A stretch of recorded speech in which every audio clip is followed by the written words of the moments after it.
covering you and yours. Gather round the world's most famous battlegrounds. Infamous enough where they have it, good do you.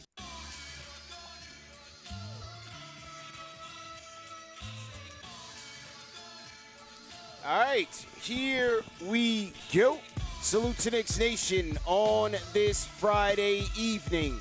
Another edition of KFTV Post-Game Live. CP the Franchise, Alex Ritaros on the ones and twos. The Knicks would take their number one in the East act to Atlanta to take on a reeling Hawks team. You had two teams going in opposite directions. Hawks coming in on the second night of a back-to-back. So you would think this would be a light work night for the Knicks. But the Hawks had other plans because they would turn an 18-point third-quarter lead by the Knicks and close this one all the way to taking the lead in the fourth quarter. So in the fourth, we would have ourselves a heavyweight fight with Captain Clutch, Jalen Brunson, doing his best to save the day. But an untimely turnover would keep the Hawks' chances alive. But in the end, it was up to the dog to come through and deliver with a game-sealing steal. And the Knicks survived, man. 128 to 125. Hit us up on the KFTV Discord. Let us know what you thought about this one. I guess if you want to say it wasn't pretty, it was gritty. I don't know how pretty it was. But how gritty it was, rather. But, hey, Knicks get the job done. Let's talk about it. Yeah, Al, you know, this one was interesting. Like, the people on Twitter added me. It wasn't pretty, it was gritty. I was like, I don't know what to say about this one. I don't know. You know, I don't know because I was getting ready to throw the television, the computer, the dog, the cat, everything I had in a frustrating loss. But thankfully, these guys escaped. You had, again, you know, Hawks playing the second night of a back-to-back. Knicks coming in hot off of Christmas. Hawks seem to be reeling. I thought this should have been one where the Knicks would win this one going away. 20-plus, 30-plus points, just the way the game was trending. It just seemed like the Knicks were headed to really watch this team and blowing them out. But, no, that wasn't the case. Give credit to the Hawks. I thought, you know, they were able to survive, especially the Towns onslaught, because Karl-Anthony Towns, our player of the game, did a great job of just dominating inside and dominating the lack of an interior presence by the Hawks. But once they got into the fourth quarter, Knicks had that 9-point lead. The shot selection got a little bit tricky. Their three-point defense was very porous. And give credit to the Hawks. They seemed to get their legs as that game, like, drew on. And, hey, the Knicks were in trouble, man. But thankfully for the dog, for saving the day with a game-sealing steal to take us home, man. Absolutely, bro. And look, in this one, it really came down to the third quarter, right? Just where everything started to unfold for the Knicks. But look, they did just enough to win this one. I thought Nickeil Alexander-Walker for a second was going to drill that three with that pump fake sidestep that he had on Mitchell Robinson. You thought this one was going to go into OT, but you know, you got great performances from Karl-Anthony Towns, Jalen Brunson. You got another efficient night from Mikal Bridges. As you mentioned, you had OG playing a solid defensive game. And then look what you also had. Kevin McCullar Jr. coming out of nowhere, man, doing his best Josh Hart impersonation. Even better than that, though, because he was knocking some shots down, especially from deep. So great to see that and the development continue. But for this Knicks team, man, they did what they just had to do. They did just enough to win this one and defeat a Hawks team and, look, just beat on them, man.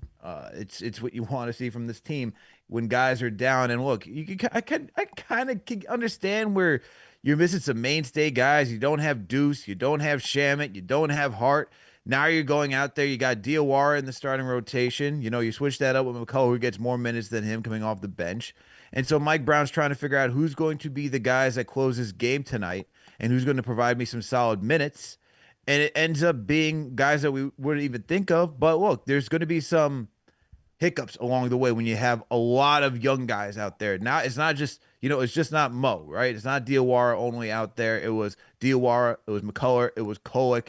You have a lot of young guys out there, and I think that would attribute to why this game wasn't as clean as it could have been. If you probably had Josh Howard out there, McBride, it's probably a little bit more of a cleaner game. But hey, this is the growing pains, Growing man. pains. Especially when you're trying to incorporate new guys, work with the depth that you have. And I'll take this, man. I'll take this win. Yeah, 100%. Definitely take it, especially anytime you get a win over the Hawks. You take it. Anytime you get to, embarrass Trae Young a little bit, you take it because he looked pretty dreadful. Shout out to Han Awful. Solo for calling him out during the game. It just seemed like just going through the motions, man. I thought that was part of the reason why the Knicks just had such an easy night in the beginning, was because you really didn't feel any type of impact from Trae Young in this game whatsoever. Quinn Snyder down that stretch, down at the end, they chose to run a lot of offense, not just through Trae Young, but through Jalen Johnson in those double screens and trying to draw smaller defenders on Jalen Johnson where he could shoot over them or use his athleticism to attack the basket. They were trying to get him off of OG, get him off of Mikal Bridges, and try to draw the mismatch there. So Quinn Snyder saying, hey, listen, maybe my best chance of winning is to create offense from Jalen Johnson, and maybe he can create from there. They did get some great performance by Onyeka Okongwu with 31 points, 14 boards, so he was able to match Cat's output, and then Nickeil Alexander-Walker hurt the Knicks with a couple of clutch threes in that fourth quarter as well. So certainly interesting. And then, what was also interesting was in that fourth quarter when Captain Clutch, Jalen Brunson, is doing his thing, right? He's going into it. He hits the back-to-back mid-range shots over Dyson Daniels, tough shots over Dyson Daniels. And I love that matchup between those two guys. But Jalen, he got those two. And then he gets the three over, I think, was that Alexander Walker? Was that top of the key three? Was that Alexander Walker or Dyson Daniels again in that fourth quarter? I can't remember. So I'm like, oh my, okay, here we go. Captain Clutch is here to save the day. And then the next possession, give credit to the defense, he gets ripped by Alexander Walker. I said, oh my goodness, this is crazy. But as I said, man, OG really had some monster plays there in the fourth quarter. He had the and one in the fourth quarter, and then also got the steal on, it was Jalen Johnson, ripped the ball right out of his hands, and that turned out to be the game winner. The Hawks did get a final possession there where, I don't know if you thought they should have fouled. Knicks were up by 3 there, but they did end up just playing it. They get it into the hands of Nickeil Alexander-Walker. He's able to fake Mitch and misses the 3. Knicks get the rebound and end the game. What did you think there in that last play? Did you think they should have fouled or just played straight? I'm going to go with the foul, man. You don't want to give this team an opportunity to drill a 3 and then next thing you know, take it to overtime. Like, look, you're traveling. You just want to get the win, all right? So force them to go to the free throw line. You never know what's going to happen there. And even if they hit both of them, right, you still at least get a possession. They got to foul you then. You at least are in more control of your destiny when you got to shoot free throws versus giving them a chance and allowing them to walk away with an overtime. And then, anything could happen in overtime, right? You want to make sure you can you want to make sure you can walk away from games with a victory and that everyone's healthy, man. That's the biggest thing. So I wish they would have fouled and not allowed Nickeil Alexander-Walker to go for the 3. But once again, man, it's thankfully it played out in this way. We've seen it in the past, man, during last season where we didn't foul when they were up, and next thing you know, you start going to overtime, games start getting out of hand. Then it's just, why didn't you do that? And you start, looking through you start questioning, going through all the hindsight vision, Yeah, for sure. So didn't end up costing the Knicks. They were able to get out of there with the dub, 128 to 125. Call us up in the KFTV Discord. We got 1,500 people on the check-in. Is tonight the night? Is tonight the night, Al? That is the question when we get to 100,000 subscribers. We are less than 300 subscribers away, ladies and gentlemen. Wow. All you got to do right now is hit the like button, hit the share button, and subscribe to the channel. Share this video on Twitter. Share this video on Facebook, on Reddit. Share it in your group chat, in your email group.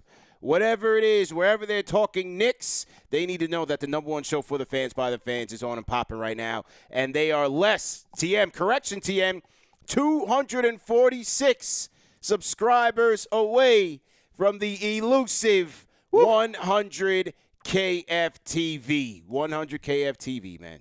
Beautiful. Absolutely beautiful. Hey, you mentioned a lot of unlikely contributors in this game.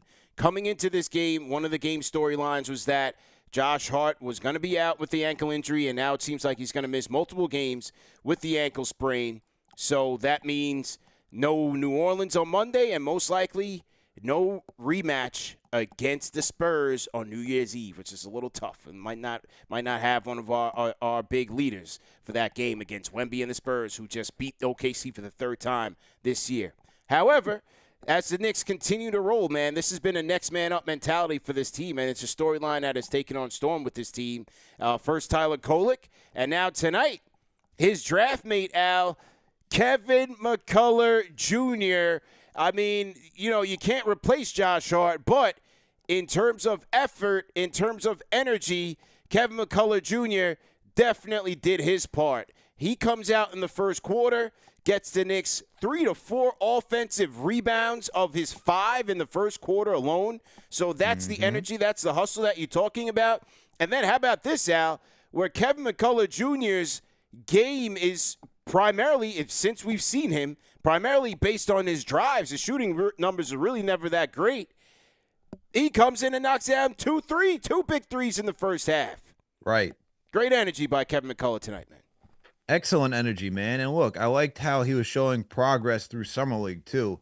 You know, especially coming back from injury, not getting a lot of playing time last season due to the injury. And then you're looking at him like, hey, how's he going to look? And it looked like he, you know, lost some weight, got into better shape for the Summer League.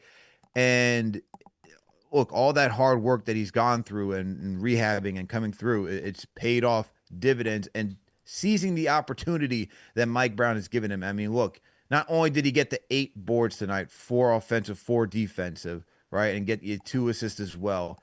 He went 3 of 6 from downtown, CP. On top of that, he went 4 of 7 from the field, so got 13 points for this team in his 23 minutes. And I thought he did a solid job defensively. There was a drive where Jalen Johnson was going down the middle of the lane and he stopped him. And I was just impressed by that for a guy who, you know, really, like, since the last game, what was it? Last game on Christmas Day where he got a little bit of minutes. He got extensive minutes tonight, and not saying that he didn't, the stage wasn't too big for him. Like, you could still see the rookie moments, like the turnovers and everything from there. But for the most part, he was just hustling and trying to make the most of his opportunity tonight. And I thought he did a phenomenal job doing so. And for Mike Brown to continue to trust these young guys and give them spot minutes where you lose guys, once again, like Hart, Shamet, McBride, like, to get trust out of these guys, excellent, man. Because, look, now you don't got to rush somebody to come back if he's going to play this well, right? I mean, if you are saying, hey, Josh is going to miss some time, you don't got to rush him back from anything because you need him. You give Josh a little bit more time to heal, recover. That way he's 110% ready to go, and you can lean on McCullar for these minutes.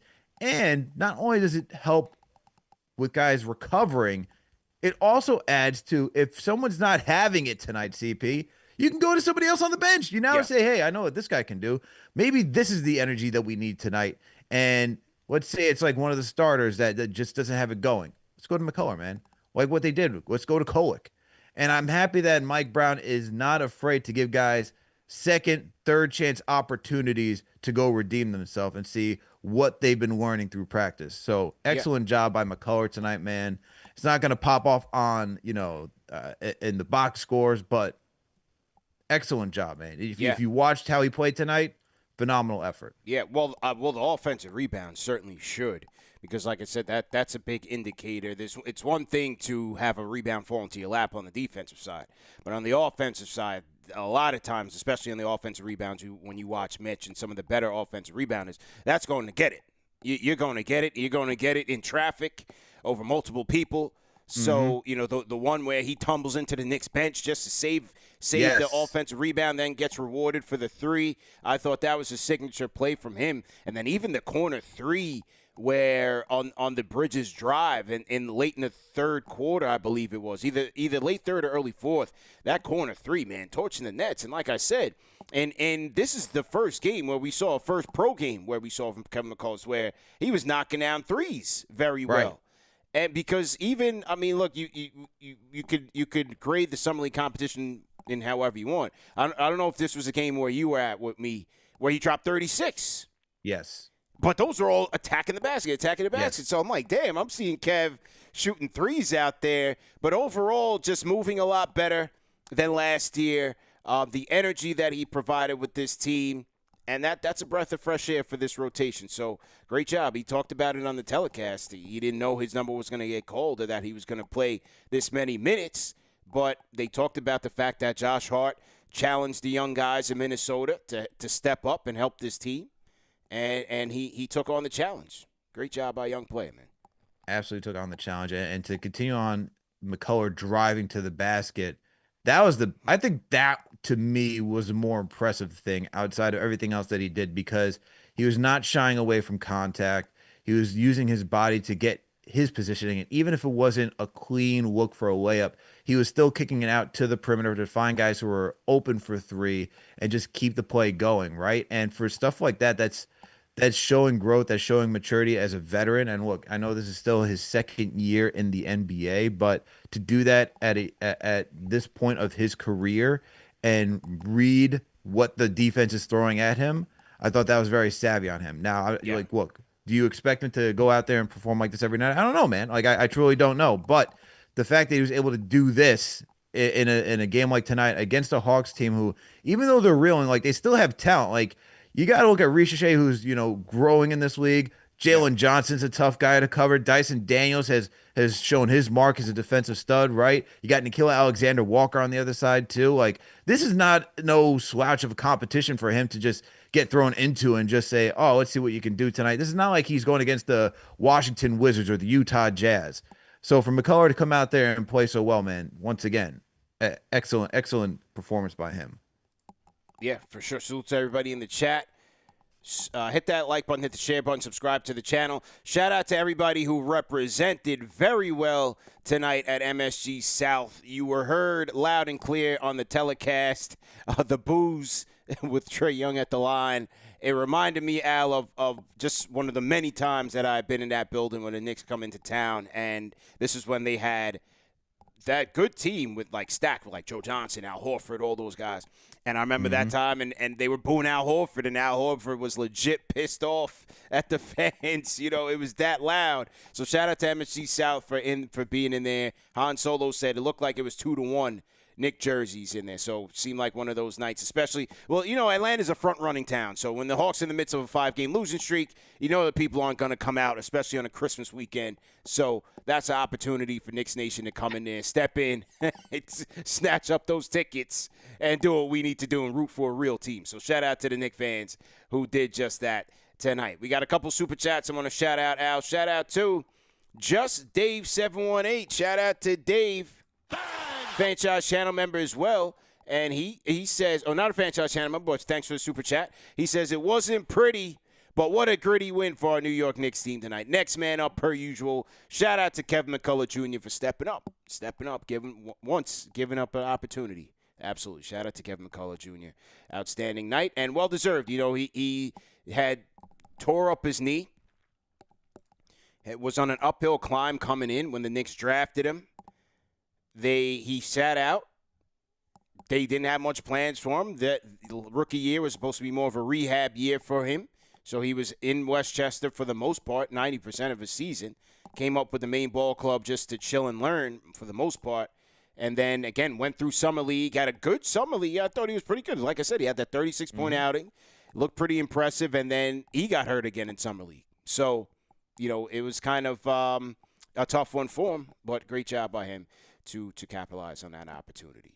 Salute to, who else? Cage Ellis. Welcome to the franchise channel members, Cage Ellis. Salute to CJ Wins, Al. $10 super chat. Franchise channel member. And number 2 in the chat leaderboard. No comment, Al. Just wanted to show some love. Just wanted to show some love to us, man. So we appreciate that. All right, so salute. All right. How about the play of the game, Al? Carl Anthony, we went to Kevin McCullar's because he was more of the story. Because, Towns and Brunson, they get those points in their sleep. But how about the play of the game tonight in Carl Anthony Towns? I thought Carl was sensational in getting the Knicks his win tonight. And Carl would finish with 36 points, 15 boards, only 2 turnovers out, 5 offensive rebounds, 17 of 18 from the free throw line. And that's where Good Lord. that's where I really want to focus on, because to me, that just told me the mindset that Karl Anthony Towns was coming in with this game. No Porzingis. Even with Porzingis, the Hawks are severely undermanned at the center spot, at the big man spot. Karl Anthony Towns being the biggest player on the court, literally, and their focus on the offense, dumping it down to him and dominating. I love that energy from Karl Anthony Towns. Then later in the game, much later in the game, was when the threes start popping. He hit 2 big bombs late in the game, or I believe that was the third quarter. 2 big bombs there. But overall, his whole game plan was to go inside and dominate, and I loved how he attacked tonight. I loved it, man. And this is the stuff that you want to see from Towns, where he's just being aggressive. Like, that's the thing, right? We always talk about, hey, Towns, like, be aggressive, stay locked in. And he didn't commit any fouls, any silly fouls of that nature, right? He was very locked in from the get-go and took advantage of a team where, well, no KP, as you said, would have mattered. No, because that's another guy that he could still, go toe-to-toe with in the paint. But the thing that you like to see is the 17 of 18 from the free throw line, because that means he's getting downhill. He's either working the post, he's just battling, he's using his size and physicality and forcing the defense try and slow him down. And we saw that it paid dividends for him, man. And look, even slowing the game down just to get those 17 of 18 free throws tonight, that's the edge that we're talking about when you talk about 128 to 125. Hitting all those free throws, like if he misses a couple, CP, we're talking about potentially a tied game, right? And so for him to slow down the game, tack on even more points, allow the Knicks to get a breather, get back to set themselves back up, and play the half-court game that they're looking for. I just love the approach from Karl Anthony Towns tonight, man. And then, as you mentioned, he went 3 of 6 from downtown.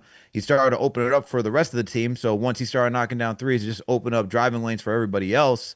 But this is the type of effort that you want to see from Towns on a consistent basis, where he's just being physical, using his size, and continues to show why he's one of the best scoring bigs in the NBA. And how about the flashing of the passing? Though, how about the pass to Mikal Bridges, man? The no-look behind the back. That was beautiful. That was absolutely beautiful. The no-look behind the back pass to a cutting Mikal Bridges. That's what Karl Anthony Towns is capable of. And it was absolutely beautiful. Beautiful basketball by Karl Anthony Towns, really leading the way there for his team. This was from Basketball Index. They had top playmaking big men in the league. I think they had ranked him 3rd or 4th behind, obviously, Jokic, obviously Sabonis, and Cat was literally right there. So, more opportunities for him to play make will certainly help this team. But, like I said, the mindset tonight. Go inside and dominate. And the Hawks, literally every possession, they had to wrap him up, because whether they had him on the switches or just whoever was out there trying to stay in front of him or guard him, he just overpowered him. Just a powerful game tonight by Towns. The thing I like about most for Cat's game so far this season is him embracing being the roll man on the pick and roll. How about that one from Kolek, man? That pocket pass to the dunk. How about that? That is just beautiful basketball. And he had there was another good one too, man, where I forget who was, it might have been Mikal Bridges that found him on a pocket pass as well, rolling to the rim and finishing through contact. But this is the most I think I've seen Towns roll to the basket, finishing through contact, just barreling down the lane. And that's great. And look, I was just looking through some numbers last year just to see where he ranked the top 10 as as the roll man when it came to the pick and roll game last year. He was number 10 based on NBA.com when it came to possessions and frequency of pick and rolls ran for him and just efficiency overall for it. This season, he is number 5. So he went from 10 to 5 when it came to pick and rolls, man, according to NBA.com, going through the player stats. Yeah, that dime from Kolek to Cat, and that's the benefit of having another good playmaker out there. That's not a knock on Cap. That's just saying that Kolek is a better playmaker. That just is what it is, and especially in the pick and roll. And so to have somebody else out there that you can trust to get someone like Karl Anthony Towns, your best big man, one of your better players, in their spots to go inside and get easy buckets, that's great. That's great, bodes well for the Knicks in their future and for Kolek as a supporting castmate. So that was a great play, a very underrated play in that game between that connection between Kolek and Karl-Anthony Towns. Absolutely, man. Salute to everybody in the chat. Salute to D. Scott 6986 says Knicks fan in Oregon. Love this family show team. Shout out to him, man. Everybody in the chat, throw your cities in the chat, throw your state, your country in the chat. Let us know where you guys are repping from because, we got Knicks fans worldwide. We had them. It seemed like every one of them was in the State Farm Arena tonight in Atlanta, but we do have some Knicks fans in other places as well. But shout out to him, man. Knicks fan in Oregon. Shout out to D. Scott. We got a $20 super chat. We want to shout out to our guy, longtime friend of the program. Goes by the name of Lloyd Barker Rock Jr. $20 super chat. Al says, CP, I'm glad to know that I'm not the only Knicks fan who resides in San Diego. Shout out to the brother Abdul. Any other Knicks fans in the San Diego area, we need to link up as a group and watch some games. We're gonna start building that out. We're gonna start building that out.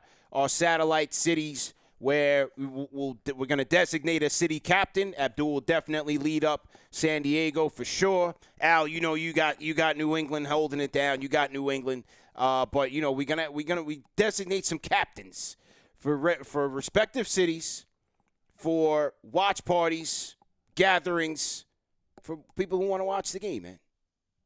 Yeah, we're all over the place, man. Yeah. Look, the Knicks fans are all over the place, and they travel extremely well. So this is nothing new.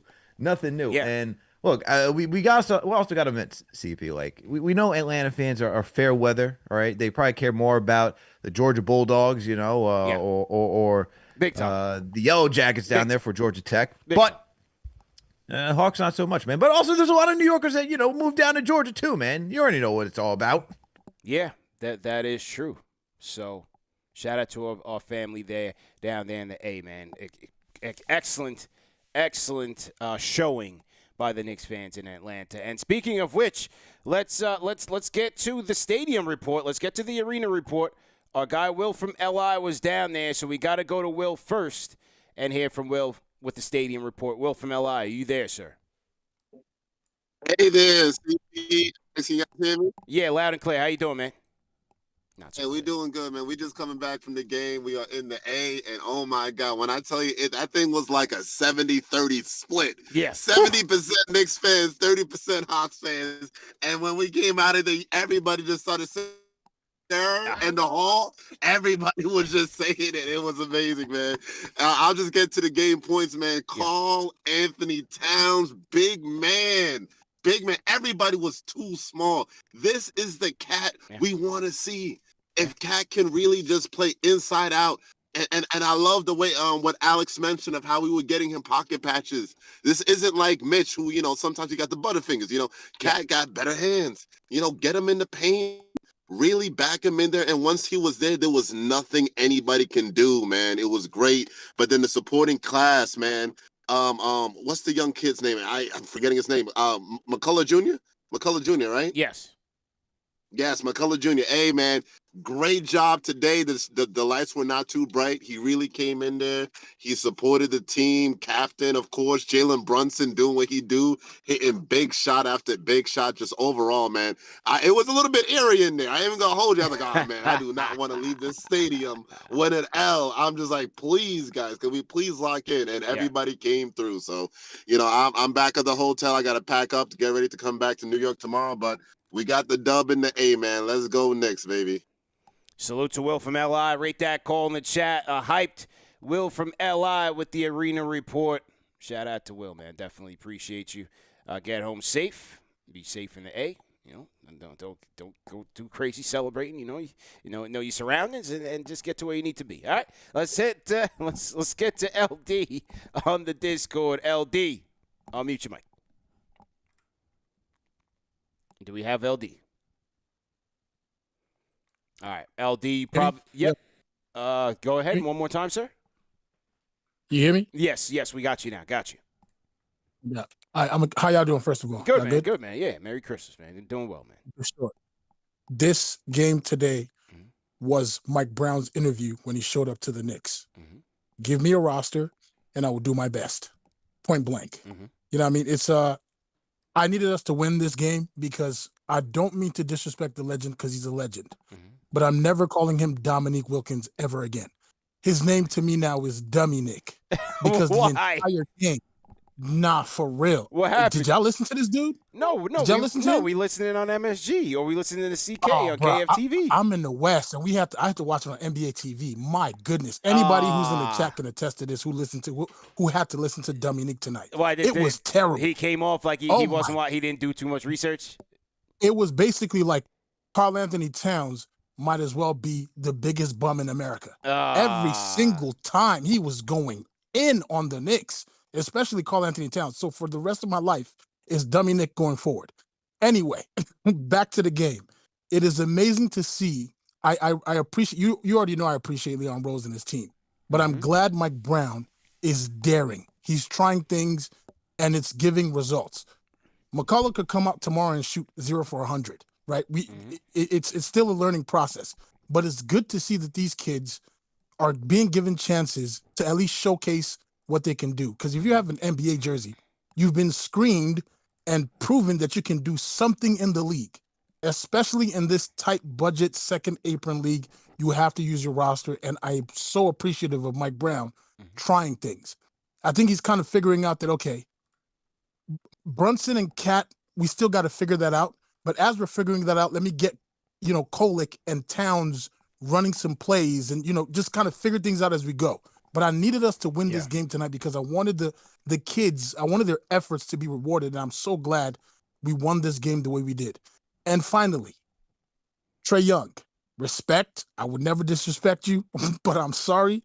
It's over, bruh. He looked terrible. It's a wrap. It's a wrap. It's a wrap. The Hawks were winning before he got back, and I think they have 6 losses now? In a row? Yeah. They're gonna pack great him up game. eventually, yeah. Yeah, he's looking terrible. He's looking terrible. But phenomenal game. I'm so glad we won this game. Shout out to Leon Rose. Shout out to Mike Brown. Shout out to the captain, because when things started getting tight, I know he did have that little turnover at the end, but he showed up and said, let's shut this game out. Did his thing. This is one of my favorite wins this year because I needed us to win this game. But shout out to y'all too. Salute, man. Salute. Happy New Year as well. I mean, I'm sure we'll hear from you way before that, but hey, absolutely. Still matters. Still matters. Shout out to LD in the chat. Rate that call in the chat. 1 being trash, 5 being facts. Yeah, Trae. I think they're gonna pack his bags pretty soon. Awful, now. man. He looked pretty bad. He's pretty bad is being generous, man. He looked awful. Yeah, he's awful. He's looking bad. I didn't, I was flipping back and forth between CK on the KFTV play-by-play and then MSG, obviously. So I'm in New York, so I didn't hear the Dominique call. Did you hear it on League Pass or anything? Yeah, like I did, man. You did? You did? Yeah, I did. And LD is not wrong, man. It was like the commentary was like, "Have you watched the Knicks before?" That's where and this is kind of like the benefit when you live out in New York and you get to listen from the different broadcasts and get to hear how people analyze the opposing team. People, we really gotta put Quiet and Mike. Really appreciate them for what they do, man, because they really go in depth in understanding both teams. When you listen to some other broadcasts, you think they truly sound like they've never watched the Knicks. And to LD's point, the commentary on Towns, look, there's some stuff that we can generally talk about, with the silly fouls, but just the analysis of his game was he actually he hasn't been necessarily killing it, but he hasn't been as awful as it sounded like. You thought Cat was a bum on the squad, man. Yeah. And it's that's just not the case. The one thing about Clyde, it's not clear if he's watching every game. Probably not. He's in St. Croix doing laps in the Caribbean, enjoying it. However, when you can tell that when the PA gives him his notes, he's locked in.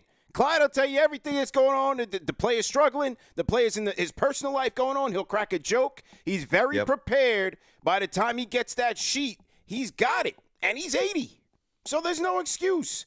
Some analysts, some play-by-play or color analysts, watch the games. Antonio Daniels, he watches the games. Sam Mitchell, NBA radio, he watches the games. You can tell the guys who definitely tap in with every team. But at the very least, study your notes, my man. Like, you study your notes. See that. You could see that Karl-Anthony Towns is playing better. He is Karl-Anthony Towns at the end of the day. Like, you know, you can fake it through a telecast, but that's just embarrassing to not know, man. It's crazy. And for a legend, too. You know what I mean? Like, a guy who's played, like, you would think that there would be a little bit more, I don't know, like, you want your name, like, if you're a legend Hall of Famer like Wilkins, like, you at least want to present yourself like, I've not only played the game at the highest level possible, I'm a well-respected NBA player.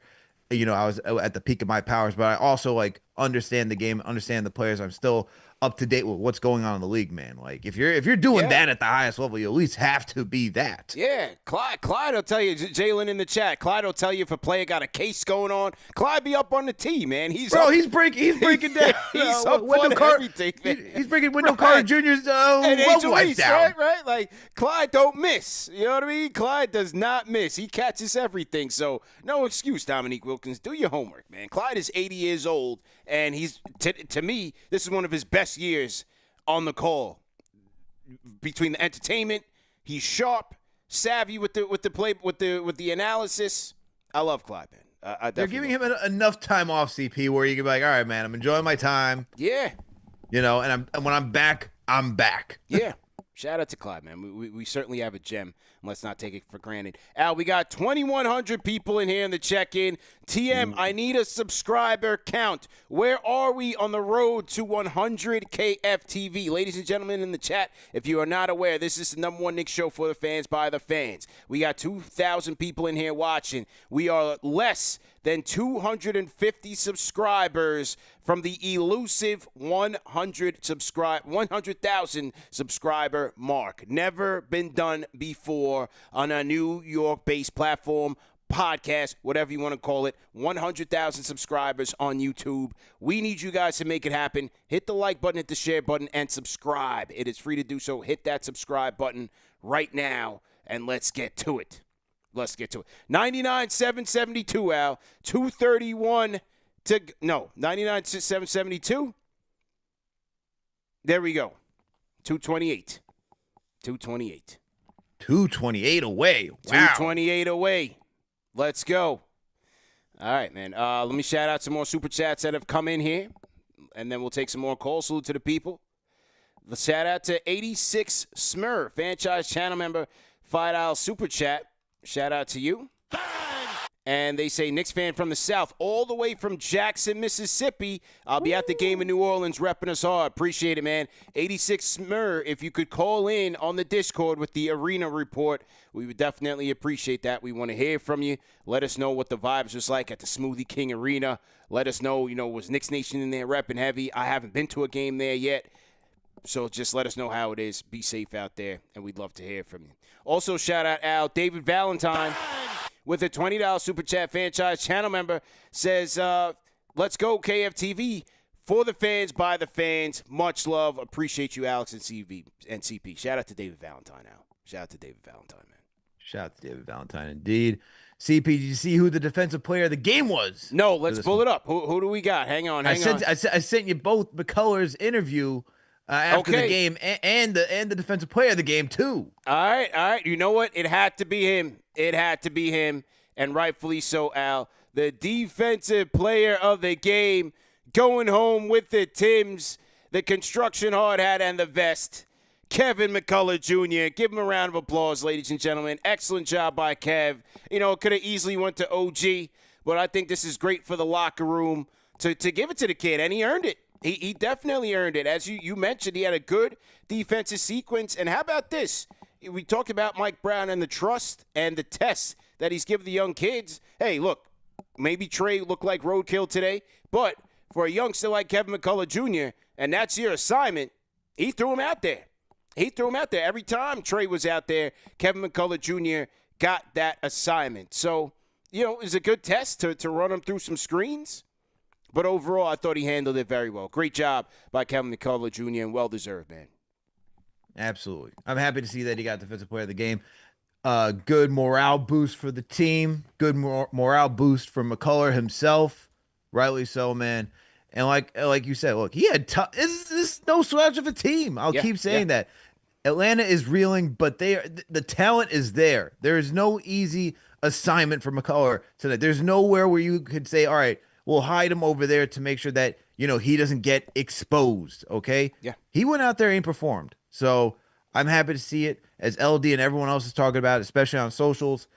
Look, happy to see that Mike Brown is giving these young guys the trust that they deserve, especially seeing that they're definitely doing something in practice where they should be rewarded, man. They should be rewarded. But I got a question for you, CP. Hold on one second. Hang on. Let me get to the McCullar's interview. And then we'll get to it just to keep the same flow. Shout out to Kevin McCullar Jr. Salute to everybody in the chat. Let's get to the McCullar's interview and hear what he had to say post-game. Here he was with Tyler and Alan Hahn. Here we go. We're honored to have Kevin McCullar Jr. join us after the best night of his career. Kevin, can you possibly sum up what tonight has been like for you as you helped the Knicks get this win? It was a total team effort. It's a blessing to be out here playing the game that I love. Just stayed ready with my numbers called and came out with a dub. Needed it. So Josh Hart tweeted, yeah, Kev, in the first half with some of the plays that you were making. I was daring enough to try to compare a little bit of your game to his because you do, like him, you were doing a lot of everything. Rebounding, hustle plays, defense, knocking down a couple of threes. Is he someone that you look up to, try to emulate? Yeah, that's my big bro on the team for sure. His energy is contagious. I learned a lot from him over the last year. And, just went out there and I was trying to make plays and make winning plays. And how about what he said after the Minnesota game? Mike Brown had told us there was a team meeting. And one thing that Hart said to the young guys, when you get your opportunity, don't hesitate. Get out there, play your game. Is that the kind of way that you can respond to that type of a message? For sure. We got great veterans in the locker room. They always stand on us young guys to be ready when our numbers called and just take advantage of it. And tonight, that's what I did. Yeah, at what point, Kevin, did you know you were going to get this much playing time tonight? I had no clue. You just got to stay ready at all times. Coach Brown trusts in 1 through 17. I'm on the bench, and you just got to be ready when your numbers called. Well, it was a great night for you and a lot of fun to watch. Thanks, Kevin. Yes, sir. Appreciate y'all. We're honored. All right. That was Kevin McCullers Jr., Al. Okay. Your question, man. Go ahead, man. I see you were going at it with some people on Twitter, CP. Yeah, it's that time of year. Here's the thing. Okay, they wanted ThibsFanTV buried after Brown came in. I obliged. I never once mentioned the guy. I never once brought him up unless asked. Simple. However, there's this narrative now where the guy who built the foundation for this team had this team out of the dark ages, brought this team to the Eastern Conference Finals. Now there's a narrative that he's just some bum coach and none of these kids would have gotten an opportunity and all this ridiculous stuff. I thought we were moving forward, but everybody, every single game wants to move back and evoke his name. For whatever reason, I don't know. So, I simply responded and said, this is absurd. You have 3 rotation players injured. Now, mind you, complete side note, nobody's blaming Mike Brown for a single one of these injuries. Not OG's hamstring, none of the ankle injuries, nothing. But that's neither here nor there because I was never a guy that was on to that. All these minutes is leading to injuries. I was never on that. You have 3 rotation players injured. Yes, Mike Brown is taking chances with all these kids. But they're also getting opportunities because of injury. And this is the same narrative that people would carry when Grimes got his opportunity, when Deuce got his opportunity, right? I was told it was only because of injury. It was only because of injury. So I'll ask you this. Let's go to Tyler. Case in point. Do you have, if you don't mind, if you can research Tyler Kolek on Basketball Reference, if you can do, let's do this actively. Go ahead. All right. Go ahead. And click on this season. Mm-hmm. Click on the individual games. And I want you to tell me how many minutes was Tyler getting when the squad was at full health? Remember, in the beginning of the season, he got double-digit minutes. Why? Mm-hmm. Who was out of that rotation? Josh Hart. Correct. But but Coach Mike Brown also went 11 deep. Come on. Sure. When Hart came back, can you run me Tyler's minutes when Hart came back? The next 5 to 10. Yeah, it was under 5 minutes, man, that he was playing to not playing at all. How many DMPs did he get? That I do not know right now. Hold on. Where is it? Trying to find it right now. There was a 30-second game in there. There was a 3-minute game in there. And there was probably 3 to 4 DMPs in there. Yeah, there's 4 DMPs right here. Okay. All I'm saying is, for one, give credit to the players for improving and working on their game. It's not a zero-sum game where it's just the coach that was holding the kid back. Tyler's working on his game. Everybody will tell you that from his trainers on down. And he's earning the opportunity. At the same time, this rotation is decimated by injuries. So you're also forcing the coach's hand to play these guys. And at the same time, he's being rewarded. But the idea that, oh, man, the old coach was never going to play these guys, he was never going to play, is totally wrong. I had a guy on Twitter, for example. Said, Thibs has never played McCullar's 20-plus minutes on a night like this. Let's remember that, first and foremost, they had no plans for Kevin McCullar to play last year at all. Last year was a rehab year for him. Secondly, we don't have to do this together, but the people at home would like to take a look at how many 20-minute nights a young Deuce McBride got with this team in his second year. Take a look for yourself, and then come back and tell me that Thibs wasn't playing the young guys. He was playing them. He was playing them. But I would ask you this. Level? No, obviously not to this level. And I think that's the thing right there. It's to the level that we're seeing, and to the degree, right? Okay. I mean, let's be thankful for last season where these guys were mostly healthy for the most part. And so Thibs didn't necessarily need to go into the depth, but for I think what we're seeing right now, the trust in the young guys, even someone like Muhammad Diawara, Kevin McCullar, who you could even argue that this is truly his first year since last year was, all spent for rehabbing that injury.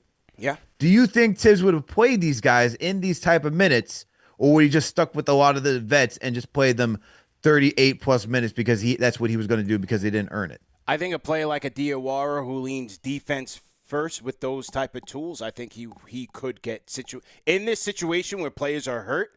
I think he could get situational minutes. Yeah, so situational. So what is that? 10 minutes less? I think he could, and he looked good tonight. How about the 3? Hit the 3, came down, hit the block on somebody, had 2 blocks, then came down, brought the ball up. He looked good. He did. I would push back and say I think Thibs would not go to this extent to playing the young guys. Like I don't think we would see McCullar 23 minutes.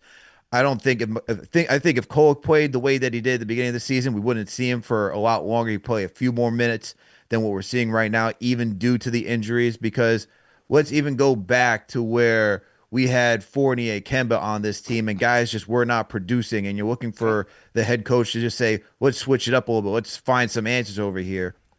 I remember like it was yesterday, Toronto. McBride goes out there, starting point guard, had a rough game. Yep. The next games that we look at are like 1, 2, 3 minutes here until like the Knicks are completely out of it. Then you put him back in there. And I think that's the bigger gripe that I think that's the bigger gripe, and that's the bigger complaint. And that's really the root of the issue here is that, hey, where you had Thibs who would try something out, and if it didn't go that guy's way, it's like, all right, you're clearly not ready. We're going to shut you down almost. We're going to give you like the 2-3 minute situational minutes, as you said, and we're not really going to get any more than that.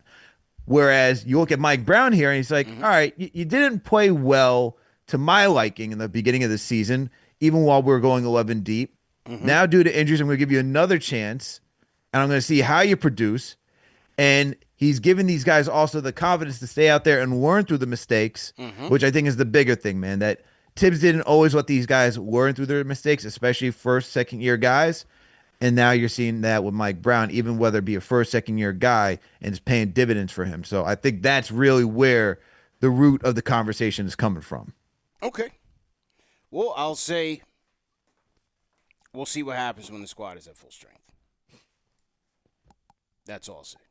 We'll see what happens when the squad is at full strength. One of the questions people want to ask, what happens when Deuce comes back to Kolik's minutes and all of that?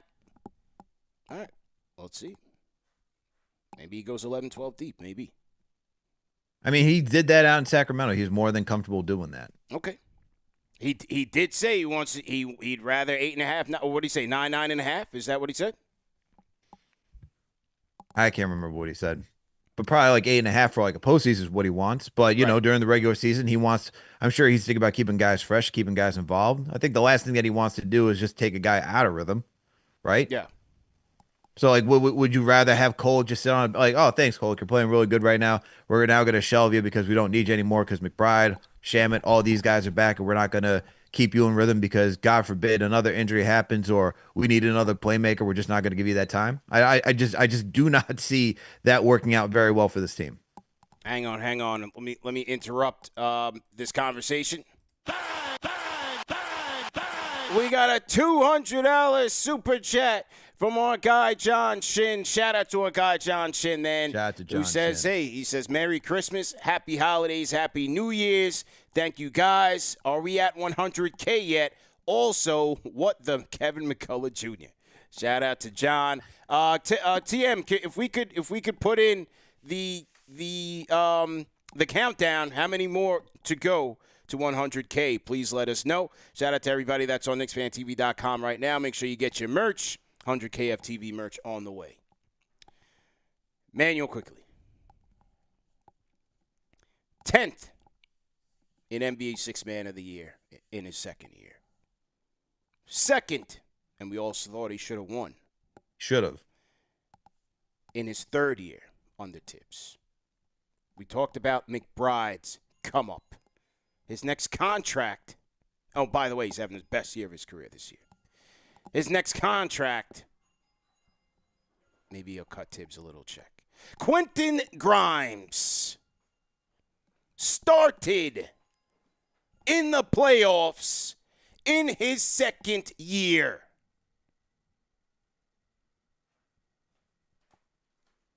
So I'm not going to say that, he played. It's not to the level of Mike Brown.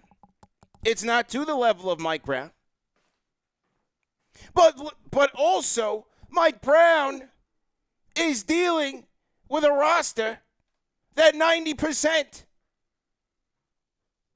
Thibs took to the Eastern Conference Finals. He's dealing with a full deck. And the experimentation that he's doing right now, Alex and people at home, is because, for one, we are trying to figure out where the last guy went wrong, where can we plug in the missing pieces to take us to the top. And yes, I will agree that part of the reason Thibs is in Bali right now with the $30 million is because he was not flexible with the rotations and was not flexible with the roster. I mentioned that. But I still think he deserves credit for the younger players that developed under his watch, the players that got paid under his watch. Those are all facts. I'm not taking that away. Those are However, all facts. I'll ask you this question, though, about IQ and Quentin Grimes, because you were right. Man, you quickly should have won Sixth Man of the Year award, all right? Yeah. To all the people, shout out to my guy Chris Fedor, who voted for Malcolm Brogdon. Look, man, I still can't agree with you on that. But Quentin Grimes started as a rookie. Hold on. Not as a rookie. Second year, my guy. Second year. He started some games as a rookie. Look it up. He started some games as a rookie, but he was a full-time starter second year. But to those two guys, and they put the $17 million man on the bench. Hey, hold on one second. Go ahead. What happened in the third year to Emmanuel Quickly? Or actually, was it the fourth year for Emmanuel Quickly? What? And the second year for third year for Quentin Grimes. What about? Oh, Grimes had a short leash. Bench for Dante. Done. Manuel Quickly Fan favorite. was here. That was your Sixth Man of the Year guy. And how do you reduce his minutes? You said what? Reduced minutes for Emmanuel Quickly, 4th year. Well, I got to look into that. I can't speak for all of that. I got to look into that. Oh, my goodness gracious. I got to look into that. You know for damn well what happened to Quentin Grimes, man. Reduced minutes. You talking about reduced minutes. I just gave you, he finished top 10 sixth man of the year and finished second in his 3rd year. And then why did he get that trust the 4th year? I just gave you the number of 20-minute games that Deuce played in his 2nd year. His next contract, he owes Thibs, and Deuce is classic example of a player developing under Tom Thibodeau. Why would he have to owe Thibs? Hold on one second. Maybe if he said, hey, you know what, my man? If you play me more in my 2nd year and you didn't cut me, I could have got a bigger bag this year. Instead, I'm stuck on a $13 million contract. Okay.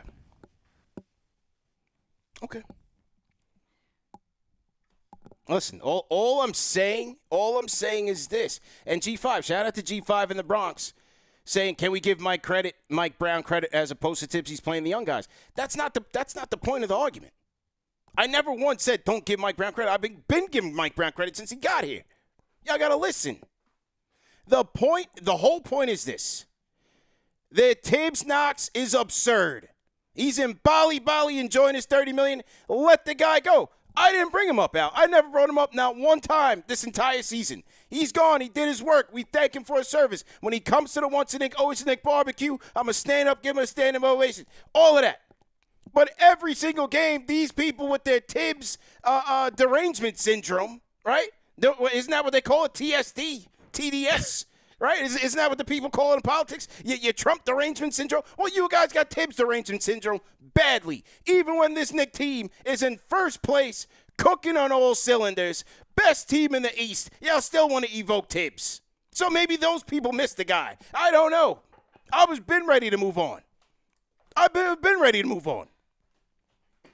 You just start off your whole argument saying you thought ThibsFanTV was buried. I did. You thought he was done. They asked me to bury him. I did it. I gave the people what they wanted. But every single day, Thibs was holding us back. The guy that took us to the Eastern Conference Finals was holding us back because we should have been playing Tyler in that series against the Pacers. He would have got us a W. Knock it off. DeLon Wright was the answer, actually, CP. We come to these inflection points every year when I got to talk y'all into some sense, man.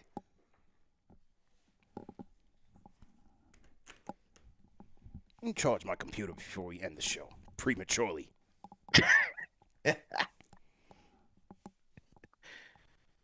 Yeah. So that's it. That's all I have to say. But I also think give credit to the kids for putting in the work. I keep telling these, this was not the same Tyler as last year. And if you think so, you're bugging. Hold on, but wait. I said, and you let me know, did you agree with me when he did not look like this in Summer League? Tyler Kolek was washed. All right. Do you think if Tom Thibodeau saw that in Summer League, he's like, all right, man.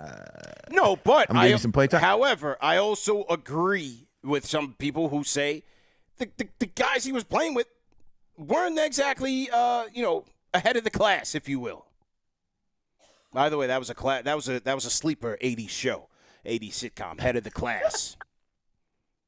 And some of my old heads in the chat will remember that show. That was a good show, Head of the Class. But anyway, he improved his game, man. He's much better. Yeah, but my point is that if you saw Thibs, if Thibs saw Kolek in Summer League, he'd be like, absolutely not, man. I cannot play you whatsoever. We wouldn't even see him. Why? What do you mean, why? Why? McBride was tossing bricks his first 2 years. Bricks. And became a vital part of this rotation, bro. Come on, man. What do you mean, come on? And did he get enough? Once again, I said in his first year, after that Toronto game, he got sidelined because Thibs is like, you know what? I can't trust you. There's not enough here. 0. Yeah, because he's not a point guard. And here he is in year 4, and guess what? He's not a point guard. No one's saying for him to be a point guard, but he gave you stuff. But that's what he had to do. Could have given him an opportunity to go out there and show something. That's what he had to do for that team that night.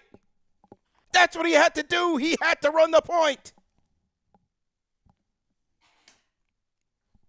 So you're telling me the head coach says, all right, man, I'm going to give you a chance at the point guard. You know what? You're not a point guard. Let me shelve you and not even think of it any other chance to make you look good.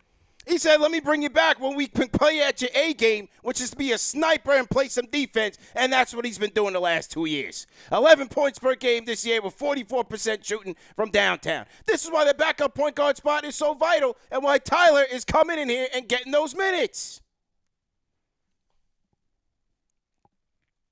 Look, man, all I'm going to say is this. A lot of these young guys that we're seeing right now, Diawara, McCullar, Kolick, I don't think they'd be getting the amount of minutes or thriving the way that they are currently if you still had Thibs at the helm. And you just answered it. Why they're getting the minutes. They're injured, my guy. Read the Tyler minutes once again. He went from 13 minutes a game in the first 3 games to 30 seconds to 3 minutes to the next 4 out of 5. DMP did not play when they were at full strength. Now, things are changing. I'm sure he's changing Mike Brown's mind here, and he's forcing his hand that when these guys are full strength, you're going to have to find some minutes for them. I'll be the first one to tell you that you got to find some minutes for them. It's going to be tricky, but all these guys are not going to be playing, bro. They're not, and I think Kolick should get minutes. But look, we could go back to Quentin Grimes, the guy who you said was a starter the year before, got demoted, didn't get the confidence they needed from the head coach, and then was on the way out. Now he's out in Philadelphia playing a better basketball game than he did here. It was a bad treat. Who should have been on the trajectory of being like, you know what? As the head coach, seeing what Quentin Grimes did, especially in Game 5 against Jimmy Butler on one way, getting the steal from him. Yeah. You know what? I'm going to go into the next year believing in my guy because I know if I give him enough confidence, if I play him enough, he's going to be okay. But instead, what happens is they go out there, they get Dante, right? They have too many guards at this point, and the guys that did help him get to the second round, the young guys that he did develop, I'm not going to take that away that he didn't develop Grimes or quickly. He reduced their minutes. And is that the way that you're saying, oh, thank you for your time here, this, that, and the third? And then after seeing that, you wanted me to believe that guys who don't even have the same pedigree as those guys are going to get the same amount of minutes? Come on, man. What can I tell you, man? At ThibsFanTV, Alex, you got to earn your minutes, man. Got to earn your minutes. That's just the bottom line. Let's go to William. Respect Thibs. Yeah. I respect Thibs. You know, I was never on the whole fire thing until last year where it was like, all right, this is clearly not it. But look, I think that we got to be a little bit honest as to what the young guys would have gotten if Thibs was still the head coach. Well, I guess we'll never know. Let's get to the phones. William J on the Discord. William J, man, set us straight, man. What's going on, bro? Is William J. Hey, how you doing? Hey, how are you, man? Good to hear from you, man. All right, so the biggest thing with this, like I hear you guys going back and forth, but this is really like a carbon copy of how the Golden State Warriors went when they had Mark Jackson. Mark Jackson was a phenomenal coach. He had them playing, but he had his flaws. And his flaws caught up with him, and that was his demise. Thibs was the same way. Nobody's taking anything away from Thibs. Thibs took this team, put these players where they needed to be. He developed Brunson to a whole nother level. He developed Josh Hart to a whole nother level. All these guys that are playing, but his flaws caught up to him and that was his demise. It was the things that he did that he didn't do right is what caused this team to not go as far as it was supposed to. Brown is doing the total opposite. He's building the depth of this team little bit by little bit to help them get to the stretch run and into the playoffs, and putting these guys in crucial minutes and in stressful minutes on top of that to see how they respond. They are all responding now, little bit by little bit, the guys that he is playing. So now when it gets down to towards the end of the season and into the playoffs, these guys can come out, the starters can come out of the game, not feel uncomfortable coming out of the game, and then these guys come in and they contribute. And this is what he's doing a little bit, but you gotta look at it a little bit. He's doing it with everybody. You look, each player, he's bringing them in, they're playing, they're contributing, they're giving something, and they're playing hard. And if you look at the starters on the bench, they're all cheering them on.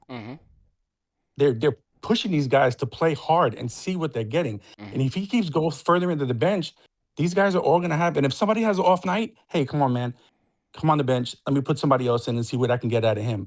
And it just, that's how you build that depth. And these teams that have depth in the league right now are the ones that are at the top of the list.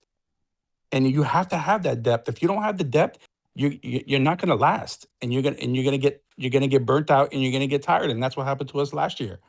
So it's just, I'm not taking anything away from both of you. You both had valid arguments, but I just think with Thibodeau, his flaws was his demise. And I think Mm-hmm.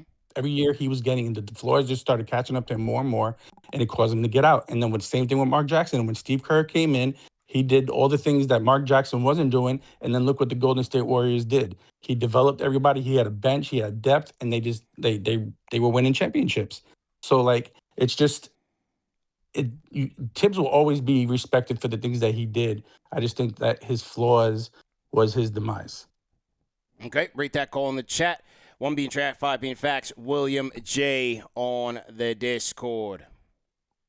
Well, look, he has good points, man. You got to develop the bench. You know, you want to make sure that your extended bench, those are guys that can step up and play.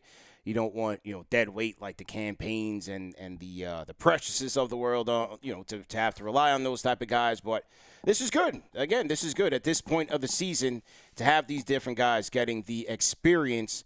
It's a good thing. And it's going to be an even better thing when the squad gets to full strength because, for one, you will be able to have guys go at it in short bursts. Whether it's a Deuce or Shamit, you might be able to bring these guys in. These are the guys that you can have play 94 feet because you have guys like a Kolick out there who you can trust. You have a Clarkson. You have your depth.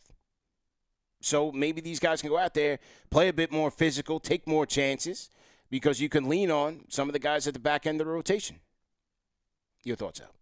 Yeah, and that's the important thing, man, that you want to be able to lean on the guys who are on the back end of the rotation. Just, once again, it's to allow guys like Josh Hart to take their time to recover, even guys like McBride. Look, McBride was questionable tonight. Who knows? Maybe he does play if Mike Brown felt like, hey, he didn't have the horses needed to go out in there and get this win, but you see that McBride was ruled out.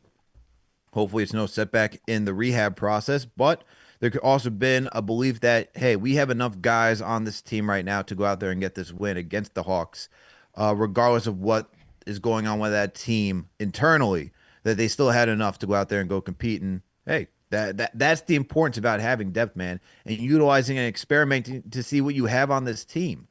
Even what I discussed at the beginning of the season, like you want to experiment to see what rotations you have out there, and that we continue to get to see that, man. So good on Mike Brown, and you get to learn more about this team. And look, you don't think the front office is enjoying seeing, hey, we actually have some youth on this team. We're not making any grand conclusions, but if you continue to get some good development from, Kolick, McCullar, guys like that, even Diawara, you could say, hey, for a guy like McBride who we're talking about, who is going to be in a contract year next season, right?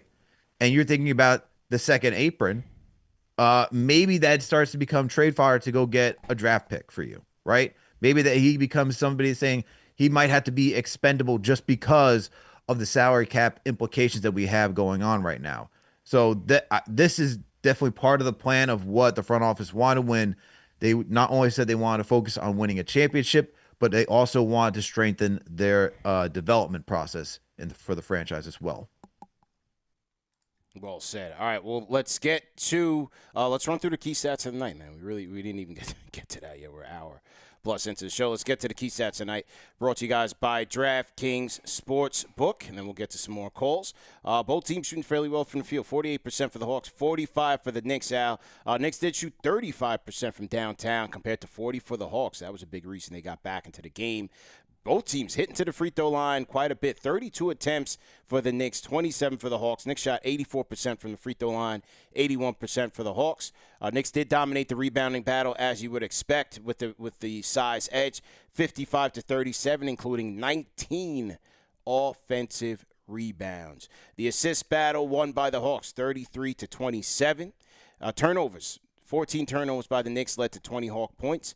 12 Hawk turnovers led to 24 Knicks points. Hawks won the fast break battle 23-12, and that's where, especially when the Knicks get caught in bad shots, where a guy like a Towns might hit the deck, or Brunson hits the deck, or you have like a Kolick who threw up a terrible layup late in the game or in the fourth, and somebody else crashed. So now you got a 5-on-3 opportunity. Those things kind of hurt the Knicks in terms of their transition defense, and I feel like a lot of teams kind of capitalize on that. Points in the paint, 52-50. Knicks did win that, and then largest lead of the night, 18 for the Knicks to 3 for the Hawks. Knicks led 83% of the game. Al, your thoughts? Biggest thing for me, man, the second chance opportunities. This team is just continues to show that we have enough rebounding on this team. Even with Josh Hart out, McCullar does the damn thing, as we discussed earlier in the show. 55 to 37 is great. You know, I'm always going to highlight rebounding just because that's going to win you playoff games as well. So great to see that they were able to out-rebound the Hawks 55 to 37, and that led to the second chance opportunities. The one that sticks out to me, something they need to continue to improve on, is the fast break points section, right? Just allowing Atlanta to get out there and get 23 points out in transition. They need to be better at that. Now you could say, hey, they're missing guys. We're missing one of our best point of attack defenders in Deuce. We're missing Josh Hart, another hustle guy who is also like a ball hawk, you know, like a free safety out there that can just intercept passes while in transition. But still, even with those guys out, you want to see that this team continues to just get back in transition on defense and just limits those opportunities. And for a young athletic team like the Atlanta Hawks, you want to really make them work the half-court game. So I would like to see them to continue to improve on that. And look, they've done a good job improving in that area this season, CP. Just let me pull up the stats right here, because when it comes to allowing opponent fast break points, Knicks are right now at number 10. They allow opponents to average about 15 points per game when it comes to scoring out in transition. So Knicks have improved from where they have been in the past, but they can still continue to improve in that area, as we saw tonight.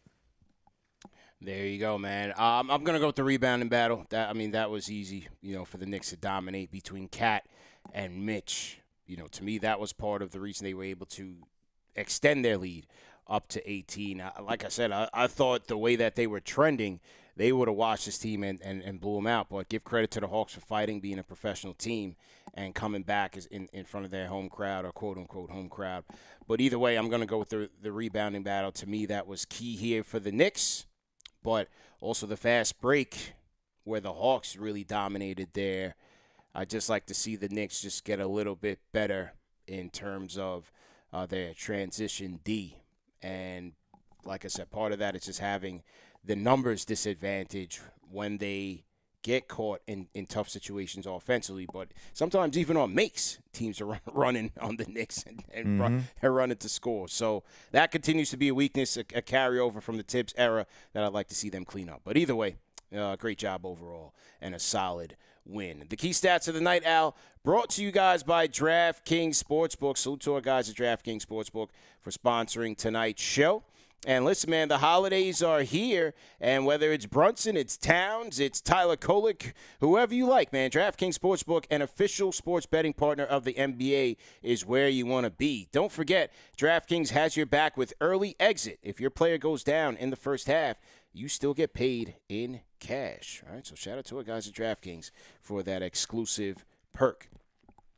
All you have to do is download the DraftKings Sportsbook app, or go to DraftKingsSportsbook.com and use our code KFTV.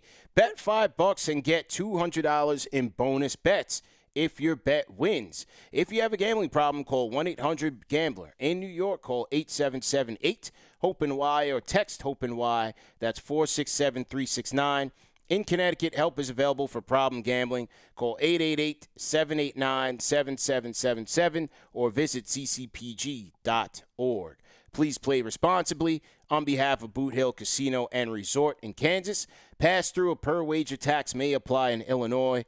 21-plus age and eligibility varies by jurisdiction. Void in Ontario. Restrictions apply and must win to receive bonus bets, which expire in 7 days.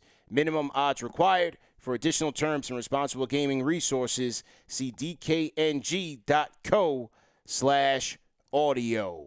Once again, this is for a limited time offer. And shout out to our friends at DraftKings Sportsbook. Okay. All right, let's shout out some more Super Chats that have come in here. Let's shout them out. Oh, we got a $50 Super Chat in here. Hang on. Shout out to you. Let me scroll up and find it. This YouTube is not showing me all my Super Chats here, man. Hang on. We have My Rob the Man. Shout out to My Rob the Man, Al. $50 Super Chat. And franchise channel member as well. He says, CP, you bugging.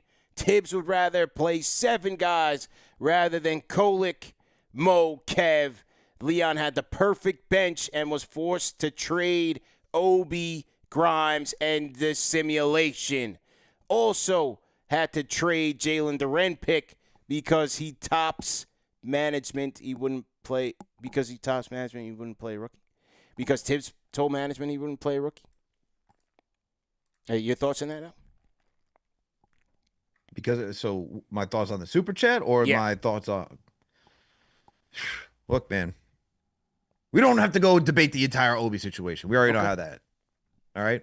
But I do agree that Thibs probably would have been more comfortable playing 7 guys. Okay. He's gonna play the guys that he trusted, man. You know this. Okay. We had this discussion last season. He's gonna play the guys that he trusts. Okay. He's never played 9, 10-man rotations? He did, and it started to shrink year after year. Okay. All right. I'm just asking the questions. I'm giving you an. He did. We saw the 10-man rotation. Mm-hmm. Granted, the 10th man was legitimately getting 10 minutes. That guy being Obi Toppin. Yeah. You could say it was like 9. I mean, we know the postseason is going to be shorter, but did you really like? Did we really like? And I know the bench struggled last year. Mm-hmm. But even when we got DeLon Wright, and even when we started to see all those guys in the mix matching of rotations, it was a little too late, man. That's why I got the axe. You know that. I'm just asking the question. You know that, though. I don't know too much about the Knicks. I'm just asking the question. You don't know too much about the Knicks? Let me. Hang on. We got another super chat in here. News. Hang on. $10 super chat from Blade Pinder Hughes, number 3 on the chat leaderboard. Says, y'all are also failing to mention that Thibs' reluctance to play deep into the roster made it difficult for the front office to make trades. These guys are becoming household names under Mike Brown. Okay. What do you think? You keep going back to me. I'm just asking you. So. Oh, we're back to being the conductor of this show. I see. I'm not sure what else you're looking for to get from second-round picks. In like terms of like trade value? Trade value. Never know. I mean, especially guys that are not making as much money. I mean, the thing is that now with the salary cap and the way that it's set, it's a little bit tougher to trade some of these guys, so they're going to have to be paired. But okay. I will say that if someone does have a good contract, you got paired with somebody else, they could say, hey, I see that in great value. It could be there. I don't know. Like, each trade is so unique in its own way, right? Because you got to think about the financials, first and foremost, just because that's how this new CBA has changed the landscape of the league. But if you do see, instead of saying, hey, I want, let's say, I don't even know what situation it would be, but let's say McBride, because I think a team would want McBride. McBride would go into any other team and be part of that rotation instantly. Okay. All right, so Blade says we could have blockbuster trades for Grimes, for Obi, for all these guys, but it was Thibs' fault. You have another guy saying that they didn't pick Duren because Thibs refused to play rookie, not because they couldn't afford to pay Jalen Brunson, and so they had to punt on the pick, but he says it was all Thibs' fault. So it's revisionist history for a lot of people. It's a lot of alternative facts, but all these things are verifiable, guys. Come on, man. All these things are verifiable, man. This is why I had to come to the number one show for the fans, by the fans, Al, and resurrect the spirit of ThibsFanTV, because it's we're just correcting truths here, man. That's all we're doing. It's not an indictment on Brown. It's not a full defense of Thibs. It's just correcting the incorrect statements that a lot of fans are making. Like my man right here. He dropped $50. He dropped Skrillex for the super chat. But that's not why they didn't pick Jalen Duren, my guy.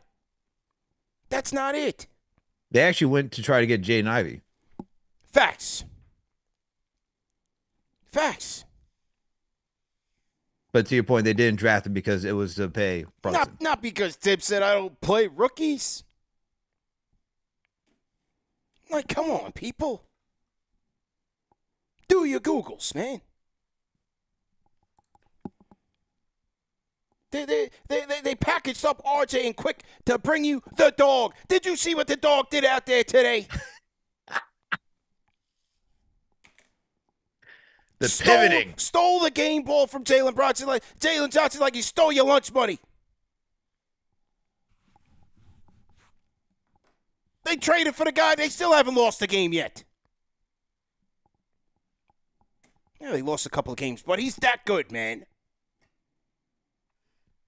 But hey, if Thibs played Grimes to that ability, maybe you get a better deal, like how you get RJ and Quick for OG instead of trading Grimes for your boy Brick and Burks. There we go. See, you couldn't wait. You just couldn't wait to take a Burke shot at me. I felt it was coming. Yeah, I just couldn't wait to figure out a way to throw the Burks thing back at me because the reunion was a flop. I'll admit it was a flop. And they traded my guy Grimes Hive. I'm a big Grimes Hive guy, and I hated to see it. And it did not work out. It didn't work out. I didn't like to see that, man. Man, and to think that they started Dante, demoted Grimes, traded Grimes, and then traded Dante. Look at that. Yeah. Burks reunion flopped. But don't front, because you and everybody at home on Game 7, when Brunson breaks his hand, Hart is gone, and we're down to our last hope. Big Money Burks was trying to will us to victory. Brick and Burks. He finally came through. He Big Money did Burks what he was supposed to do. Thank dug God. deep into the garden.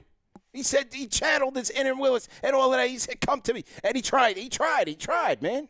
So I know for a fact that you were hoping in that Game 7 against the Indiana Pacers that he could have carried it all the way. And the next thing you know, we're going to see this team against the Celtics without Jalen Brunson, without Josh Hart. Bro, with Alec Burks leading the way. I had my speech ready. That game, I had my speech ready for the chat, man. I was being quiet at the watch party. It was at Clinton Hall 36. Won't forget it. I was being quiet because they were still getting washed.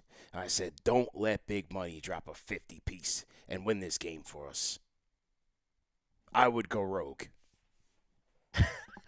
I would have went rogue on you. You know what I'm saying? Where's your jersey? Where's your Burks jersey, man? I don't have one. He didn't send me one, man. Well, I got to hit him up, man. That's tough. Anyway, all right, let's get to it. Shout out to my cousin, man. Expect a fight. $5 super chat. He says, I got y'all. # do your Googles. You gotta do your Googles, man. All I'm saying, all this is verifiable, man. Just do your Googles, man. That's it. Okay. Who else we got here? Shout out to Jude. Jude also did a $5 super chat. Says Thibs played guys 35 plus even when they needed the time off. Thibs is holding us back, point blank. Brown is doing a good job adjusting and giving guys the minutes. Okay. Well, hopefully that is the difference when we get to the playoffs and beyond. All right, that's all. That is all. Shout out to Mellow Mike. Gifted 5 people franchise channel membership, so we appreciate it. Shout out to Mellow Mike. Another one for Blade Penny Hughes, $20 super chats. Is love and respect, family. We got to keep it a stack. The way Mike Brown plays chess out there is something Thibs never did. His situational awareness is a huge difference. Hey, so far so good. Paying off. Hold on one second. TM in the chat saying, hold on. TM saying, wait a second. He said, Alex, you missed it. Chuck said, thank God we don't have to deal with Burks anymore on the weekly. Yeah. Yeah, Everybody wanted to, take shots at Burks. It's all right. He did what he had to do, and he came through. He delivered more nights than he didn't. I'll tell you that much. Sure. He delivered more nights than he did. Absolutely, man. Yeah, it's okay. All right. First stint, sure. Second stint, I don't know about that. Okay, Bert. Shout out to OK Bert. Speaking of color commentary, Alex, did you know Kevin McCullar Jr. only played 6 minutes for the Knicks all year? Nonetheless, the next man up mentality is strong on this team. All right. Also, we have we got a lot of super chats in here, matter of fact. We also have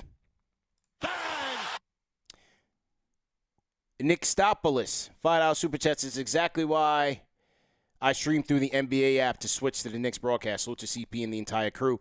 Hashtag 100K soon. Thank you, Nick. Thank you, man. CL Kenrick Al, $5 super chat says, Kevin McCullar Jr., the new JH Jr. with 13 points. Is that does he mean Josh Hart Jr.? Knicks are just too deep for real. Cat and JB, of course, they did their thing. KFTV, much love. Shout out to CL Kenrick, big-time supporter of the show. Shout out to Dennis Correa, 9406, as some of the players from the Knicks should have played CeeLo from the logo as revenge. That is a reference to Trae Young, Al, showboating and rolling the dice on the Garden floor last year, quarterfinals. It's Jalen Johnson's team now, CP. It's not Trae Young's team anymore. He needs to get packed up, get out of there. Yeah. I don't even know what team would even trade for him at this point because, talks in the prior seasons was the San Antonio Spurs, but they got De'Aaron Fox. Why would you even go from De'Aaron Fox to Trae Young? That's a downgrade. Who needs him? Who needs him? Not even even if you think about the Pelicans, why would the Pelicans do that? That's why you got DeJounte Murray over there. You don't want to do that pairing again. Kings. When all else fails, set him to the wall. Oh my God. Scott Perry will pick him up.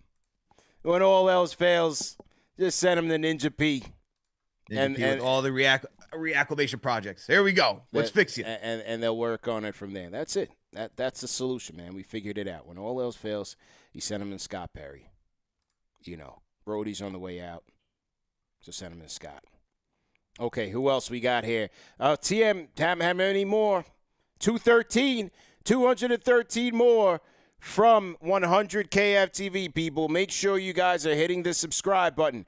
If you are one of the 2,000 people watching right now and you did not hit that subscribe button, it should be right below this video. If you're watching on your phone, if you're watching on your computer, if you're watching on your TV, I got to remember where the button is. But for most of you that are watching on your phone, right under here, it should say subscribe. If you are not subscribed, hit that button. 213 left, Al. 213 left. Let's go, man. Let's see if we can get to 100K tonight. Let's get to 100K tonight. You know what? If we get to 100K tonight, I'll give away 2 tickets to a game. A future Knick game. If we get to 100K tonight before the show's over with, I'll give away 2 tickets to a Knick game. I'm not going to lie. I thought you were going to say you would retire ThibsFanTV, but, I did. The people asked for a special. I gave it to them. They asked for a special, man. Hit that subscribe button. I'll give away 2 tickets to a future Knick game this season. If we get to 100K right now. Ty Busy in the chat saying that Houston should be a team that should trade for Trae Young because they need a point guard. I don't know. They seem to be all right now. I mean, I don't know. I'm not sure he's a guy that you want to expend a lot of assets on. Is he the guy you want to put next to Kevin Durant? I mean, that might be a situation. I think he needs to be he needs to be on a team like that where it's like you defer to KD. You know what I mean? Like you follow KD's lead. I think it's that type of situation that he needs, like the change of scenery. I think he needs a change of scenery. I don't know if he is the player that you want next to KD, just because I think KD is at the point where it's like, yo, we got to go all in, man. I need somebody who's going to be bought all in. Yeah. Trade from based on everything that has come out and reports over the years. Remember the whole disconnect that he had with what was the coach's name who used to coach the Indiana Pacers? Lloyd. No, not Lloyd. Nate McMillan. Thank you. You knew that whole debacle that occurred. It's like, do you really want to bring somebody who is capable of that into your organization? Which I think is another thing where if you're looking for a trade partner and you're looking for character of a player and stuff like that, that just makes it even tougher to trade for. Yeah. Because if he's not happy there, is it, all right, we're going to have the same thing, just another outburst here and we got to change the head coach? Although I don't know how Ime would feel. How about Portland? Portland? Tricky. They're giving Denny a lot of that run, man, to be like that point forward. He's a beast. And he's been earning it, too. He's been playing very well. He's a beast. Maybe when they expand the league and Seattle gets a team, though, he can go out there. Maybe. Lord Steven Stone, we appreciate you. Says Kevin McCullar is literally young heart. Well played. Played well, man. Shout out. Okay, we're seeing the subscribers. We got the subscriber video coming up, so people are subscribing. We'll give away 2 tickets. People say, what section? In the 100s, man. I'll bring you to the game with me. You sit with me, man. 100s. Philo PR says, CP, was that you at the game or we just saw your doppelganger? No, I was not at the game tonight, sir, but I hope you guys enjoyed it. Daniel Beausejour, franchise channel member Al, says, it was a reunion in there. It's our city. The New York love in the stadium was beautiful. Loved the Mo minutes, too. The Awara Hive. Always, man. Salute.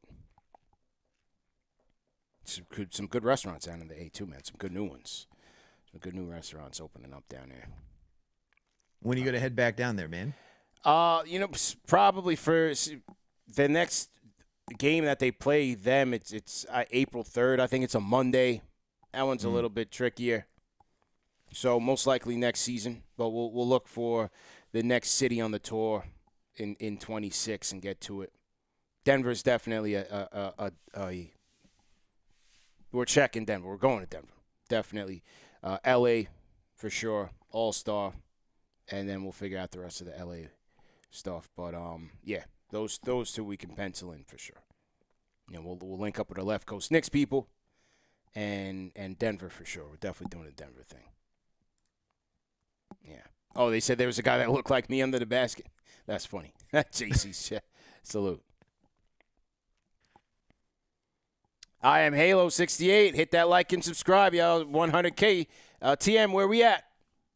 Shout out to Eric Horn. Okay, so Eric Horn is going to the New Orleans game, and we had somebody else that left the super chat said they're going to New Orleans as well. So make sure you guys do the link up. Eric Horn, connect with who's the other guy that said they're going to?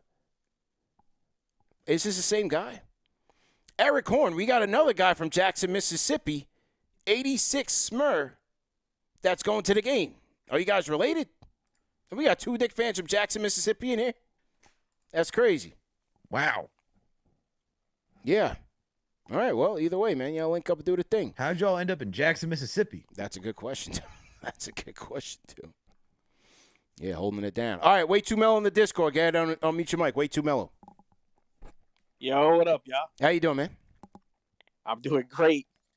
This has been an entertaining episode of KFTV. Yeah, we do what we can. I mean, 1 a.m. in the morning, and we arguing about Thibs. That's why this channel is the GOAT right here. Yeah. This is real Knicks TV right here. We ain't arguing about Thibs. Yeah. Till the dark of night, but let me add to it real quick. Well, WayTooMelo, you gotta check your mic. Check your mic. I don't want to drop you. Go. Yeah, go ahead. Alex, you said that we're missing 3 rotation pieces, right? I said that in the exchange, yeah. So you said we're missing 3. Who are they? Who are we missing? Deuce, Hart, Shamet. Mm-hmm. And so Landry Shamet is a key rotation piece to you. Coming into this season, yeah. Into this season. So you telling me Landry Shamet is better this year than he was last year? He's the same player. So then why? So how could he be a key rotation piece this year but not last year? What do you mean? He was hurt last year. I mean, he was. I mean, he's hurt this year, but he played at the end of the year, right? And it took to the end of all ends to get to him. No, I think you're misconstruing what people are saying. CP is my point. Mm-hmm. Nobody is coming for Thibs about all aspects of his coaching. No, he's an elite level coach, and he's proved that throughout his career over and over again. Mm-hmm. But I think his rotation in today's game, mm-hmm. you have to play 10 people, 10 people, at least in the regular season. It doesn't matter if they're good enough or not. We see bums come out from the other teams all the time that I don't even know who they are. But all right, I'm just gonna drop you off. Not only because he had a lot of static, but the debate was never about who he was as a coach overall. It was just about him not giving young players a chance, which I didn't agree with. The Shamet thing. Shamet was hurt all last year. Did he get to? Did he take too long to go to him in the playoffs? Yeah, sure. But he was hurt all last year. Pulling up the Shamit, pulling up Shamit's playing time last year. See when he returned. I'm pretty sure he returned in January. Yeah. December. He returned in December. Didn't really get substantial playing time until January 4th against Chicago. Then in and out inconsistent minutes, I'll say that, because he got like 4 minutes there, 10, 6, 13, 12, 5, 9, 6, 5. Like it didn't really tick up, and then it ticked up a little bit, then it dropped again. But you didn't really see much consistency out of him until March of last regular season. And I think the big thing, and like once again, the whole argument is not, was Thibs a good coach for this team? I do think Thibs was a good coach for this team. I think Thibs was absolutely needed to create a foundation for this team. His, the consistency, you definitely needed that. And I forget who the caller was, but his flaws showed that it was time to move on. I will say, if you want to hear the comparisons between the Thibs and Knicks situation and Mark Jackson, I say go back to last year's game of the week between me and Sam Esfandari, because he had a really good explanation as to why Mark Jackson got the axe, and it's a little more extensive than why Thibs got the axe. But it's not about Thibs as a coach. But I do believe that if you told me that these last 2 seasons that guys like this would get substantial playing time, I just don't think they would. I think Thibs would rely on the guys that he trusts and even go 7 deep, as we've seen him do last season too. Like he would rely on the top guys, and that's it. And you could say, hey, last year's bench was not as great as this, but even when we got into the postseason and went against the Celtics and went against the Pacers, you saw DeLon Wright could give you some minutes. I mean, he missed some good wide open layups, but it still gave you some good defense. It still gave you some good playmaking from time to time. Yeah. I'm just saying that, hey, he should have been a little bit more open to playing the young guys and empowering them more to play better, which Mike Brown is doing. That's the biggest difference. Okay. I'm too super for you on the Discord. Get on mute your mic. I'm too super for you. Are you there? All right. We'll drop him off. Papi on the Discord. Get on mute your mic. Hey, Alex. Hey, CP. How we doing? Good, man. How you doing, man? Doing good, guys. Thought this was a great win. I was glad we were able to come out with a win. We were up by 18 at one point. Thought we were just going to cruise to a blowout win. But Atlanta came back fighting. And, you got to pay respects. You had Okongwu, who was going for 40 points from 3. And, you had who was the other one that somebody else was like going off. And so it's like Jalen Johnson. He was just amazing tonight. So yeah. So, you had guys who were just getting buckets, and, New York played tough, though. You saw the grittiness, you saw the toughness, you saw the young guys step up. And again, it's just nice to see a win like that come out with the win. That's when you see, that the Knicks got closers on their team. And how about OG's defense? Like, I don't think we've talked about OG enough. Like, he was just sensational tonight. He came up not only with that defensive stop at the end of the game, but he also got that offensive rebound, that N1 that, really helped us to get in a good spot to win. So I thought OG was huge tonight.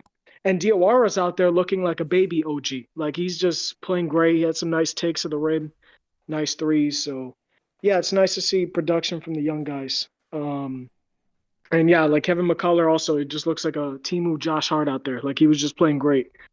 So, yeah, I thought it was a great win tonight. Awesome stuff. And, lastly, got to say, I know I'm going to get tomatoes for this, but as the president of the Yabusele Hive, I got to say, Yabusele could have taken us home today in the fourth quarter. You put Yabusele in, hits a dagger 3, ices the game. That's what we needed tonight. But, Mike Brown thought differently. We were able to come across with the win. But, it would have been way easier if we would have had Yabusele. That's all I'm saying. All right. But great stream, guys. Appreciate it. Appreciate it, man. Love the content. Take care, guys. Absolutely appreciate the support, man. Rate that call in the chat. 1 being trash, 5 being facts.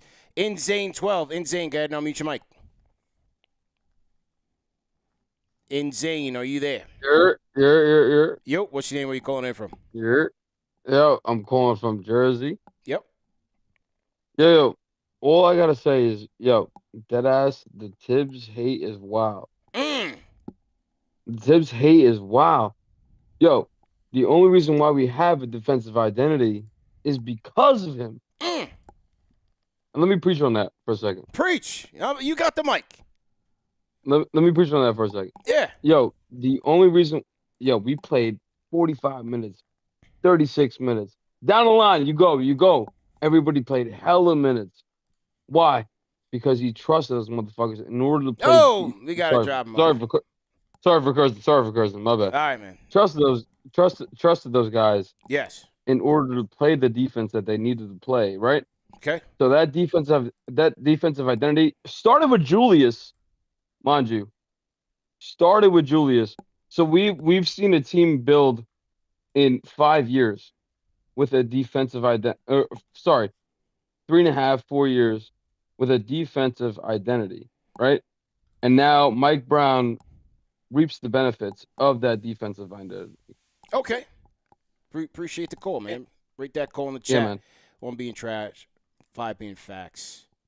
I almost dropped him off for the bomb. It's a first-time caller. That's usually a strike. He got me. It's a little late. I'm a little tired. I was a little slow to pack him up. But, yeah, rate that call in the chat, man. 1 being trash, 5 being facts. You were almost rocking with him until he said Julius led the defense. Yeah, I was like, yeah, I don't know, buddy. I don't know, man. You know. But the opening, he came in hot in the opener, so I give him some credit for that. You know, whatever. Okay. I'm Super. How you doing? You back. Super. I'm too super. Are you there? Going once? He tried to come back in. He's still not. Yo. Yo, what's your name? Where you calling in Check from? my levels. Am I good? Loud and clear. Rapid fire. How you feeling? Oh, man. Yo, appreciate you running me back, too, bro. That's good luck. Yeah, I no wanted to problem. call in with the stadium report. Okay, yeah, please. We're here for it. Yep. Absolutely. Like everybody said, yo, it was 80-20. Knicks fans was crazy deep. That is definitely MSG South. Mm-hmm. It was awesome to see a good win. It was awesome to see Trae Young stink it up. He's washed. Yeah. Shout out McCullers coming through. That was love. But Pat, free throws, bro. That was too clutch. 17 for 18 from the free throw line is absolutely crazy. I think that kept us in the game, too. Timu SGA tried to take us out, man, but he missed the clutch shot at the end, and that was a good dub for us, yo. That was a good dub. Shout out Knicks Nation. Salute. Shout out Manscaped. Shout out all that, man. Salute, man. Salute to you, man. Salute, man. Came in. New caller out. Came in. Shout out. Yeah, man. First time, long time. Okay. Appreciate it, man. Appreciate it. I'm Super. Shout out to Super, man. Rate that call in the chat. 1 being trash, 5 being facts. You know, shout it out to sponsors and everything. That's nice. A respectful call by the young guy. You know? Thank God Nickeil Alexander-Walker is not in the Western Conference, so that way we don't have to hear, did you know that these guys are cousins? Him and SGA are cousins. Oh, my God, man. Please, for the love of God. We get it already. But you know, I think I was wrong about the Hawks, or so far wrong about the Hawks. They're not as good as I thought. Well, the Porzingis thing is just wow. I mean, he took a swing, man. Talk about getting what they give up? They gave up the minivan. That's a worthwhile. Yeah, they gave. That's a worthwhile trade. They gave up the minivan. But damn, what's up with KP, man? It's crazy. He had that illness right during the playoffs last year. Before then, yeah. Look, I get the Hawks are looking to just take a big swing and say, hey, maybe he'll be better here. But man. But then the call pointed out, like, Trae returns and this team's on a losing streak now. So is it Trae? Is it because KP's not there? I mean, this is not Hawks fan TV, but look, they got talent. Jalen Johnson's really good, man. Like, I think he could be the face of that franchise. He's excellent, man. I've been impressed with him since last year, and now he's starting to play make. So they've got something there. Shout out to the Hawks. You know, everybody except Trae Young. Okay. He and Okongwu were the real reasons why this team was. Oh, how about Okongwu? 31 points for Okongwu, man. 31 points. If you're like the Hawks, man, do you even really need KP? Like, Okongwu's doing the thing, doing it, and then you got Johnson playing as well, playing good as well. It's like, yeah, they better go get a big man, that's for sure. Because you know, interior defense is looking terrible. All right, a couple more calls before we wrap. Good show. JG on the Discord. JG. Hey, guys. How's it going? Hey, good, man. How you doing? I'm doing well. I'm good. Good team win. McCullar, love the confidence. That was feasting. But I really want to just chime in on this Thibs conversation. CP, I 100% agree with you. I can't lie. I don't understand why after every game it's like, well, Thibs wouldn't have done this. Like, I don't know why people are still talking about it. It's crazy. It's like the guy's still coaching. It's like the guy's still coaching. They still get nightmares about the guy. It's like, you know, he's gone, and at the end of the day, like, he's a huge reason why we're at this point. And, like, everybody wants to talk about the kids and, like, forget about the fact that, you know, quickly balled out with him, whatever. But even forgetting about the kids, Randall broke out with him. Yeah. Brunson broke out with him. Hardenstein was in a position to get paid by OKC after playing with Thibs. Dante, career year. I mean, like, at the end of the day, I love what Mike Brown's doing. And they're different coaches for sure. And I think there's some things that Mike Brown does that maybe Thibs wouldn't have done. But I think the conversation is just ridiculous. Like, the other coach here anymore. It's over.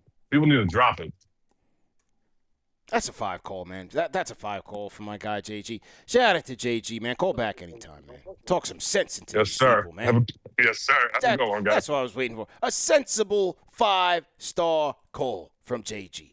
Now, I'm not supposed to have any role in this. This is a people's show, Al. The people are supposed to rate it, but I thought that was a 5.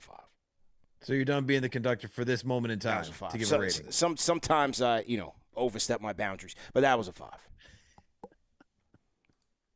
Shout out to JG. The impartial judge has to not be impartial at times. Yeah. Call back. You call back anytime, man. Shout out to JG, man. All right, TM, how many more are we away? Are we there yet? How many more are we away? We're going to close with Carlo. Fabe, go ahead and unmute your mic. Hello, can you hear me? Yes, loud and clear. What's your name? Where are you calling in from, my guy? What's going on, man? My name is Fabe. I'm calling in from Jersey. Actually on the overnight grind right now, so just calling in and say what's up. Nice. What do you do, man? I work in distribution for like grocery stores and stuff. So okay, sleet or snow, we're here moving stuff. Okay, he's trapping. He's yeah, for sure. Trapping. But I don't want to take too long. Okay, just want to say shout out to the young dudes tonight. Yeah, McCullar, Koleg. I've gone to a couple Westchester games, so I feel like if you've been watching the Westchester Knicks, you knew these guys. You know what they're capable of, given the chance. And I think I appreciate Mike Brown putting them in those opportunities to like learn some more and be in those, like somebody said earlier, stressful situations, so that when the playoffs come, they're ready and you can trust them. But yeah, I think the guys played great. One question I had was, do you think it's a little concerning that we're seeing dudes like Mo, McCullar, and Cole get play time and not really Dadier, considering like he was a sort of high pick for the Knicks? So yeah, I don't want to take too long. That was my only question. Yeah, appreciate the call, man. Call back anytime. Yeah, the Dadier thing, it's been concerning since last year. Under Thibs, under Mike Brown. Neither one really thinks much of him at this point for even spot minutes in regular time. Well, maybe it's just a slow start type of thing. He's still very young. We still have to remember that. He still is very young. But it just, even at that young age, like, at least with Diawara, you could see a little dog in him. And you can see flashes, even at the times when he is inexperienced. Like, the three-point shot, you could see the confidence in every game. Not being afraid to bring the ball up, push the ball ahead. You can see that. The block shots, the wingspan, the athleticism, the running.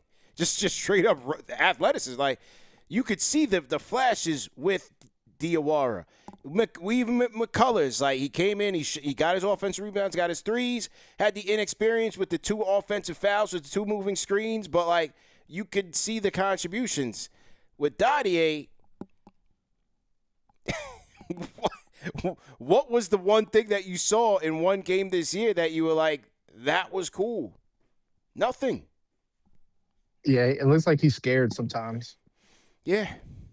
It's not really happening, man. I was hoping against hope for him, but as of right now, I can't say it's over with, but as of right now, it's looking kind of bleak. So we'll see. Yeah, I agree. I was hoping for the best, but like you said, he's still young, so hopefully he'll figure it out with those vets in the locker room. But thank you for taking the call, CP. Appreciate you guys. Have a good one, man. Appreciate it, man. We'll let you get back to work. Ali said he's in some sort of distribution. Okay. For grocery stores. All right. Hey, we take the youngster's word for it. He says he's in distribution. He's distributing things, products. Okay. Yeah, man, the oregano. Yeah. If anybody's listening on the line, hey, that's his answer. We don't know him. We're not affiliated. We don't know where these things are being distributed. Okay.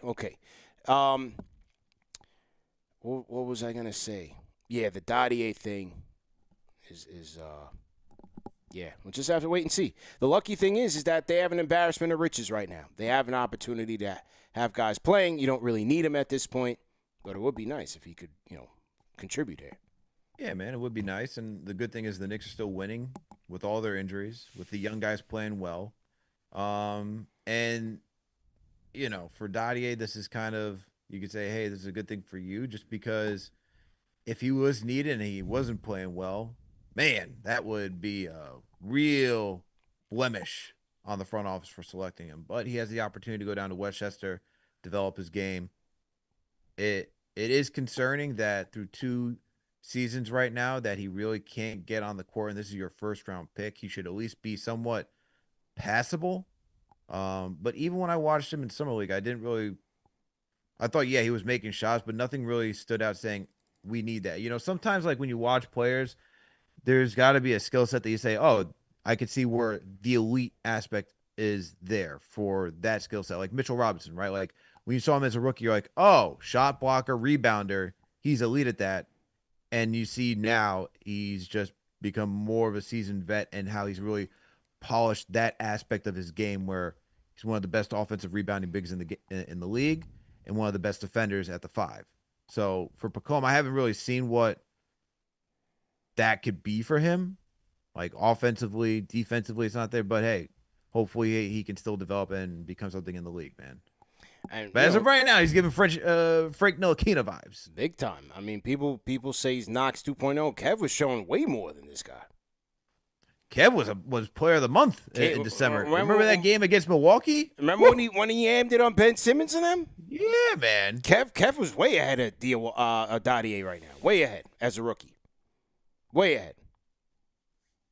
So, yeah, I don't know. It's just not happening, man. It is what it is. What do you have, like 31 against Milwaukee going against Giannis? Didn't he have something like that?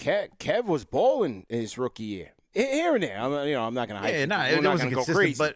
But for a rookie, you're like, oh, okay, he's getting some minutes. And, there's some nights where you're like, oh, there could be something here. Corner Kev. Come on. Corner boy Kev. Come on, man. TM just dropped it in the chat. Right on time. Corner boy Kev became a thing. Yeah, man. You and CK really, really enjoy using corner boy Kev. Yeah, we did. That was embarrassing. God. Lord. Thank God we've moved forward. 9 years, man. Yeah, I had to evolve too, Carlo, go ahead and close us out. Carlo. Can't believe we've been on for 2 hours, man. Carlo. Hey, kumusta kayo? How are you, man? CP and Alex. How are you, man? Are you still out in the ice cold tundra of New York City, man? I'm still here. Okay. I'm still here, sir. This is not a stadium report, though. Okay. No problem. I'm staying in a hotel in Midtown. Went to Brooklyn and Long Island this morning with some friends. Okay. Nice, man. Made your rounds, man. That's nice. Hey, CP, Alex. Check this out. Cool Runnings. My favorite movies of all time. I did my cold tolerance training back home. Yeah. I put my face in the freezer, cranked up the AC, but the first time I arrived in JFK, all of it gone out of the window. me and my wife were looking like Sanka and Yul Brenner as we waited for our ride in our hotel. Did you dress appropriately? Did you dress appropriately? Yes, sir. Yes, sir. Okay, all right. Just making sure. Multiple layer. Overall, man, we are having a swell time right now. Food is great. The people, the architecture, the history, the melting pot of cultures. And the weed here is so much different as compared to my time. I don't know if they put penicillin or something in totality, but in totality, I am having a great experience. But back to the game. But it was a carjack Knicks game again. I still have a hangover from the last game. As you can hear, I'm kind of losing my voice from shouting. Yeah, that's good. That's good, man. You living. That's good. Yeah, it was an ugly win, but a win is a win. Defense on the 3-point coverage and the timely turnovers really almost got us. But kudos to Mike Brown for having the balls to put on a sophomore in the dying seconds of the game for defensive purposes. Yeah, sure did. McCullars, also known as Kevin McAllister. That's my nickname suggestion. He got 2 years of prep time, and he set up the booby traps, and he defended his home against the Sticky Bandits. He was good on rebounds on this game, but as I was saying, I think Mike Brown played a huge part for this win. Some say he was too nice, but I think it's quite balanced on my observation because I hear him shouting at the guys. He's coaching them up. He was livid on some of the turnovers. He's doing a good job and playing these kids now instead of panicking and figuring out come playoffs. And God forbid we get an injury bug. Now they are more prepared and we have more chemistry as the season progresses. So, but still, shout out to Thibs. I still love him. Yeah, he's still invited to the cookout. It's one of the reasons why we have this strong defense foundation. But yeah, it was a good win overall, and I'm enjoying this once in a lifetime experience in New York. For me and my family. Thank you. Glad to hear it, man. Always a great call, and be safe out there, man. Be safe out there. Thank you, sir. Absolutely. Carlo from the field. Throw a 5 in the chat for Carlo, man. Throw a 5 in the chat. He said that NYC Piff is hitting differently. Did he meet our guy working at the distribution center? Right. We'll hook him up, my man that does distribution, and take care of him. He said, boy, oh boy, that NYC Piff is hitting differently than that Philippines Piff. He's on that loud CP. Oh, it's loud. It's very loud, man. So, yeah. Shout out to Carlo enjoying the NYC experience. I got my NYC experience on today, too, man. I did. Yeah? What'd you do today? Me and wifey went to Bryant Park today, man. Hit the Winter Village, if you will. Did the little tourist thing and, the winter thing, man. Okay. Yeah. Watch people busting their ass on the ice skating rink. I'm about to say, did you go ice skating today? Nah, I promised her we would, though. We will, but not today because I had to get back for the game. I had to get back for the game. Okay. It was brick out there. There was a lot of people out there, but it was fun, So it was always a good time. Oh, it's freezing outside, man. It is freezing. Definitely freezing, but just to get that holiday NYC experience in there. Get in and get out, Did you hit up Rockefeller Center too? Did you go see Nah. the tree? I don't go. So you're not that touristy. Nah, not that touristy, bro. I had to get back for the game. Okay. I had to get back for the game, but yeah. Still good to be out there though. But good show, man. Make sure we got all the super chats. William Burton, $10 super chat says, the game wasn't gritty, but the show was. Best show for the fans by the fans. Hey, listen, man, that's what you got to do, man. That's what we got to do. Shout out to Rhaegar Al, $20 super chat franchise channel member, says, Thibs served his purpose on our journey. As in life, things always change and evolve. 3 years ago, we would have lost a game like tonight. Now we don't. Championship vision. Stay focused. Props to the channel. Level-headed commentary and super chat by Rhaegar. Shout out to you, man. That was probably the best super chat of the night. Very level-headed. I still won the battle. Shout out to I Am Whole. It's 60. Okay, my man. Salute. Okay. Salute, man. Terrence Cox, $2 super chat. Says Trey stinking it up because he was talking cray to Pat Bev. Oh, yeah, they were going at it.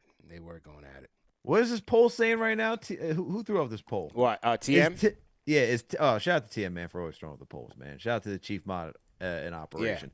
Yeah. Is ThibsFanTV back? 21% yes. 56% said no. 23% said never left. That 23% is JD and all his alias accounts. They never left. That's you and JD. They're voting in the back end. That was 684 votes, man. Hey, man. I forgot. The guy was all but forgotten in my book. I was moved on, man. You know, it is what it is.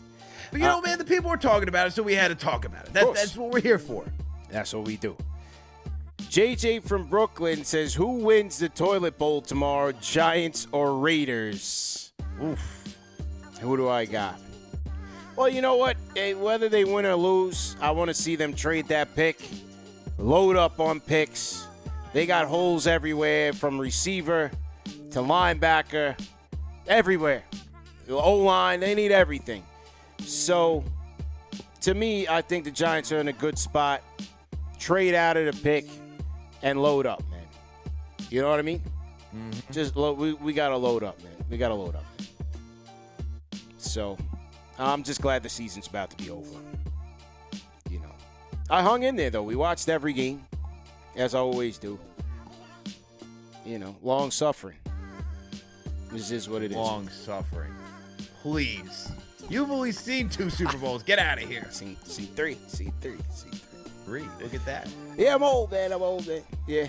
Yeah, I saw Phil Simms out here, boy. Big City Dreams, salute to you. Salute to everybody. Subscribe and salute to all our franchise channel members. Daquan Tillery, we see you. Next Weekly coming back tomorrow night for some more. We'll recap the week and look forward to the week ahead, including the rematch against the San Antonio Spurs. All right, Al, great show, man. Great show. TM, all the mods. Make sure I got all the super chats. I don't want to leave anybody out. Make sure I got everybody. JJ in the chat saying, help the Jets out and trade down with us. Yeah, right. Yeah, right. Randy Johnson, Alex, we need a win tomorrow because we're playing the Patriots. Drake May and the boys. And what's my guy's name? Stephon Diggs? Yeah. Diggs. Yeah, man. Anyway, we out of here, man. Like, share, subscribe. Remember that these shows are available in audio podcast format. So if you missed it, you could always catch it in audio podcast format. Shout out to the replay gang. We out of here, man. Peace.